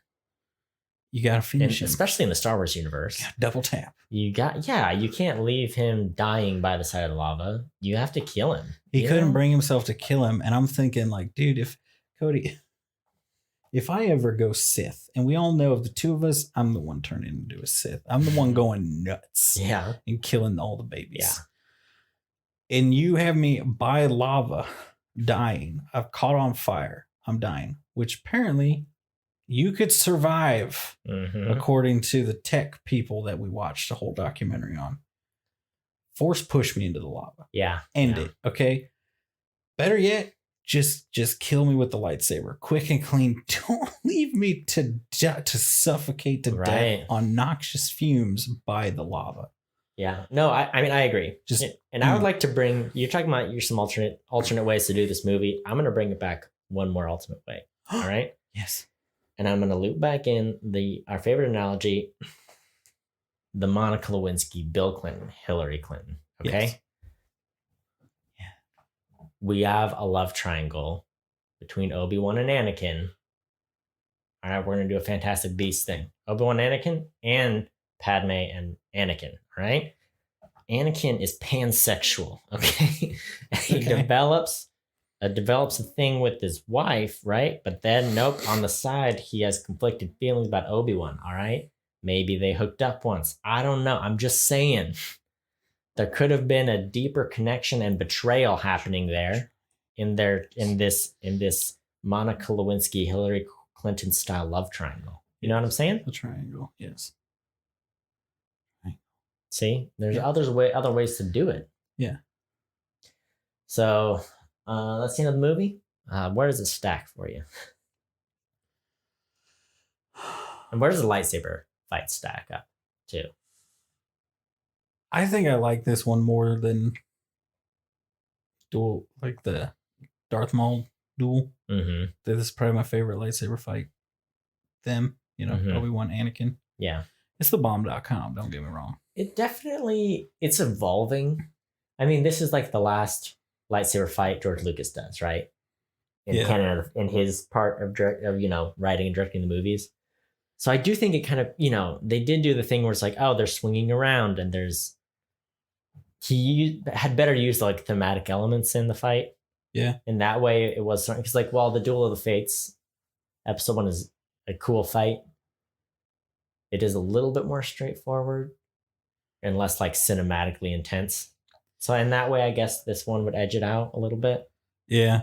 Which is something that's interesting that I thought was, I think it's a difference in how George Lucas looked at the lightsaber fights versus how they're looked at by the newer fight masters or whatever choreographs them. Yeah.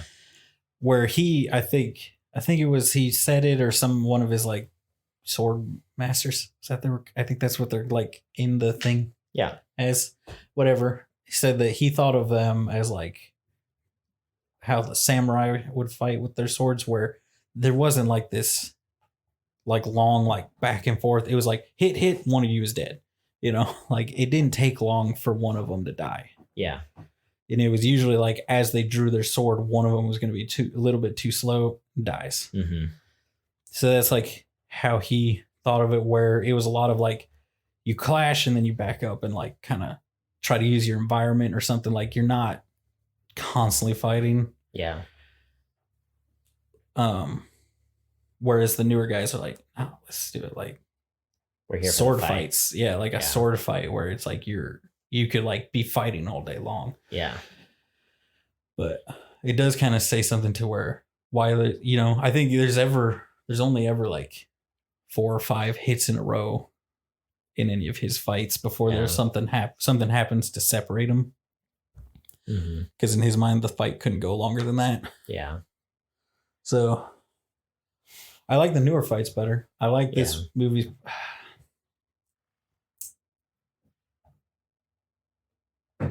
Search your feelings. I like this. They say that way too many times in this. They're like, search your feelings. It's this way.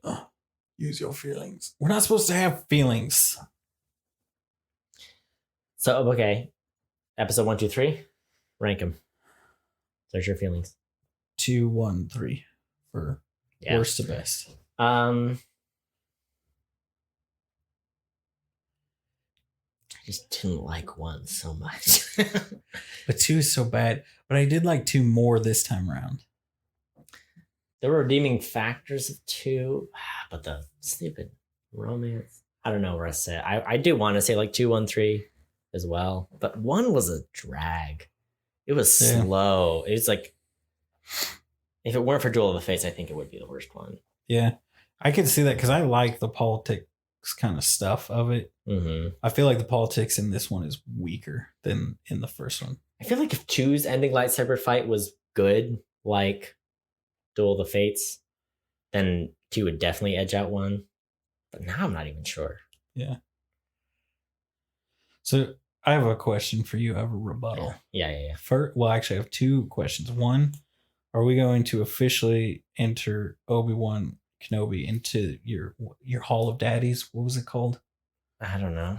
Where you had your daddy of the week or something? Yeah, no, he's a daddy. Okay. I would agree with that. That's good. That's good. I wanted to get that out of the way and official.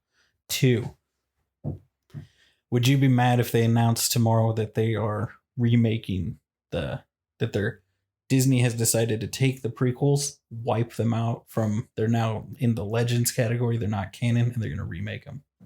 I wouldn't be mad at all, no. Why would I be mad? What if they did it worse? What if they made them even worse? I would be surprised. Because even Sheev is back. Even the things I don't like about the last trilogy they did, I still think, having watched this original trilogy, I still think all 3 of those movies are better than all 3 of these movies. Yeah. You know? As many problems as I had with The Last Jedi, not The Last Jedi, Rise of Skywalker. Yeah. Rise of Skywalker is still better than these.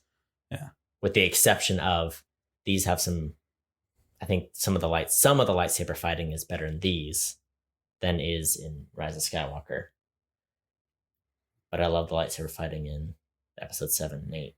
Oh, so good. So 9 let me down a little bit, but there are some good, the things like the shrug lift it. But anyway, that's I wouldn't be mad at all. They're not going to do a worse job because they've got the machine going. Yeah. And the machine can make mistakes, but it's not going to make mistakes on the same. They've learned their lesson, and Disney's learned their lesson. They're not going to do the George Lucas where it's like, yeah, you do whatever you want. They're not going to, it's the same lesson learned with John Carter and all the other movies they made the mistake with. Yeah. Where it's just, they're not going to do that again. They're not going to say, you've got all power of everything. Yeah. For better or for worse. Because really, that can go great if you pick the right director, but they're not going to do that. Although you never know. The Russo brothers, they wrote the Endgame strip themselves on the air-gapped computer, and they had a lot of say in that, right? Yeah. And they directed it, but that's the thing they need to learn. You can't hand it over to J.J. Abrams. You can't hand it over to Rian Johnson. You need a pair of brothers. I propose, you haven't seen any of their movies, I don't think, the Safdie brothers. All right? Super alternative, super indie, Uncut Gems, good time. Those 2 movies. A great Robert Pattinson performance. It's raw. It's real. They got Adam Sandler to give a good performance in a crazy movie. All right? They're not going to make the mistake of George Lucas if I didn't do enough directing to the actors. Are they super alternative? Sure. But if the Russo brothers get a movies, give the Safdie brothers, you know what I'm saying? Mm-hmm. That's the move. Get a couple really good indie filmmakers and be like, all right, your brothers, I'm just saying you can't give the power to one. You need a dyad, okay? You need someone to have the power, someone to crave the power. I think the Safdie brothers are it. Yeah. So yeah, if they gave this trilogy to the Safdie brothers, I'm all about it. I don't think that'll happen. I don't think they'll remake. And Adam Sandler can be in it. Sandler can be the Chancellor. If you haven't seen Uncut Gems, then you don't know. Do you think they'll ever remake the prequel trilogy? Because it really is just like a stain on everything. I know that Disney is remaking everything. They remade Beauty and the Beast and Cinderella and Mulan and all those. Yeah. Can you remake an iconic trilogy though? I'm trying to think, what if they rebooted like that? Will they ever remake Lord of the Rings? If you won that many Oscars, if you have the original creator, George Lucas, who made the original trilogy, because if you remake prequels where you're like, are you going to remake the original trilogy? And if the I don't answer is think no, they'll then why ever are you do going to that. remake the? I don't know if you can. I think you can take the Star Wars universe. I think you can expand on it. I think you can do a series on Obi-Wan, a series on Boba Fett. I think you can do that. I don't know if you can remake the 9-movie Star Wars saga. It's there, right? And it was made over Yeah. such a broad period of time. That's the thing, is the only thing I could see them remaking is the The prequels, because they were so unsatisfactory compared to the other 2 trilogies. Yeah, and I couldn't. That's the thing, is like, if I was them, I would have kind of like sent out the feelers, like maybe drop some rumors to some people. See what the pulse is. Yeah, on like the fandom right after they bought it, just to be like, everyone who's in the movies is still young enough that we can just get the same people and like not necessarily remake them, but be like, hey, we're gonna make the story seem more. We're gonna take out the pieces everybody's like, the F is this? And like take into account some of the things that fans like books did and that kind of stuff, and like kind of plus all the stuff they've done in like Rebels and Clone like, Wars, and take all this stuff that everybody loves, focus the movies more on that. So really just kind of like focus it a little bit more, because everyone was still young enough when they first bought Star Wars that they could have just used the same cast. Except for with the first one. But we didn't need that. We didn't need little Anakin back anyway. You just CG him in.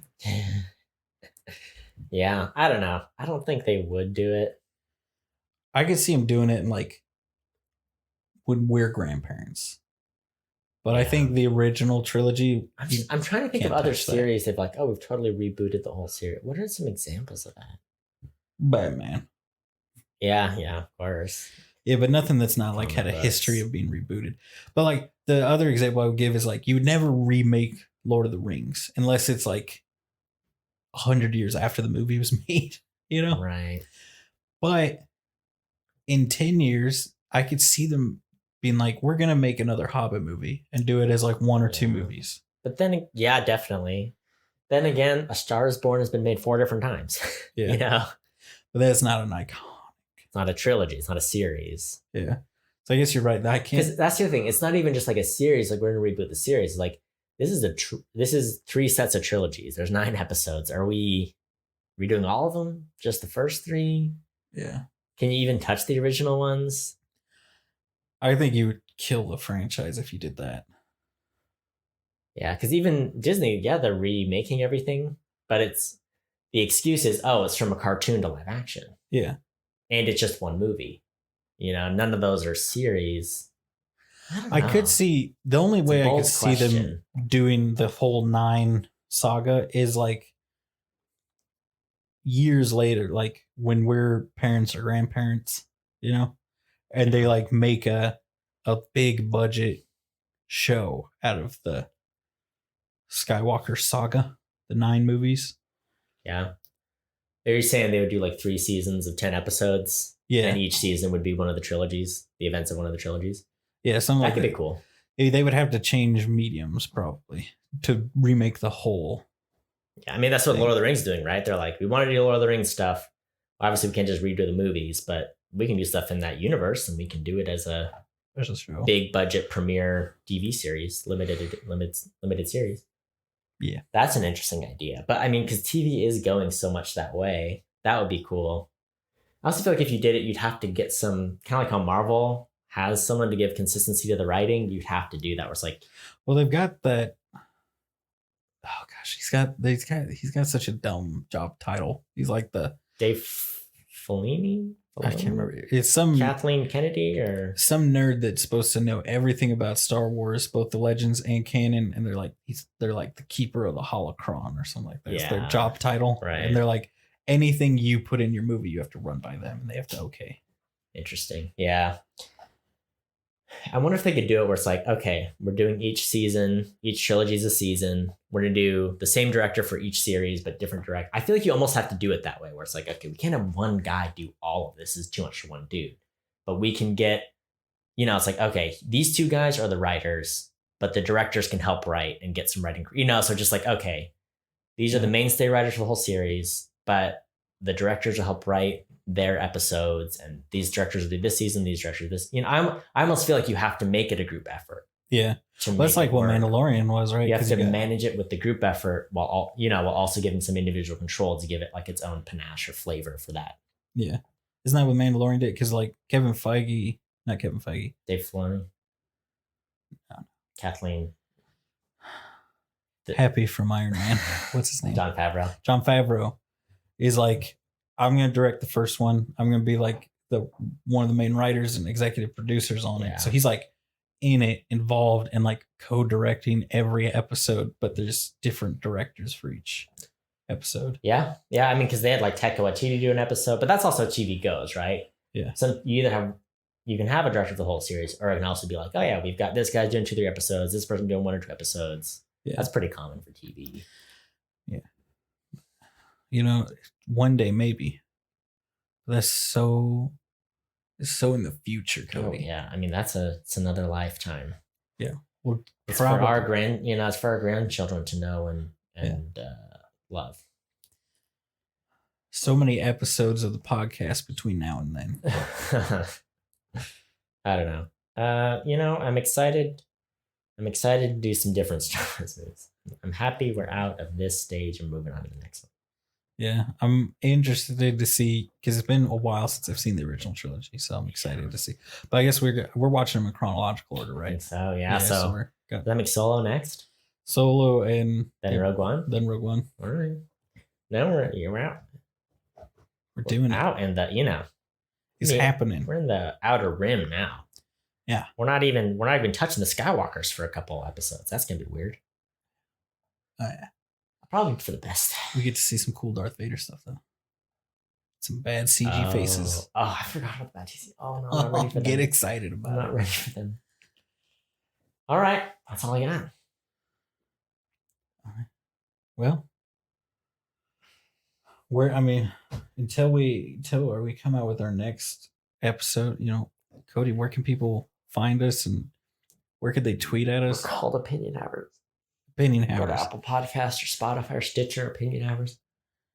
Everywhere. You can yell at us on Twitter at Opinion Havers or Facebook at Opinion Havers, or post a picture and tag us at Opinion Havers on Instagram, I guess.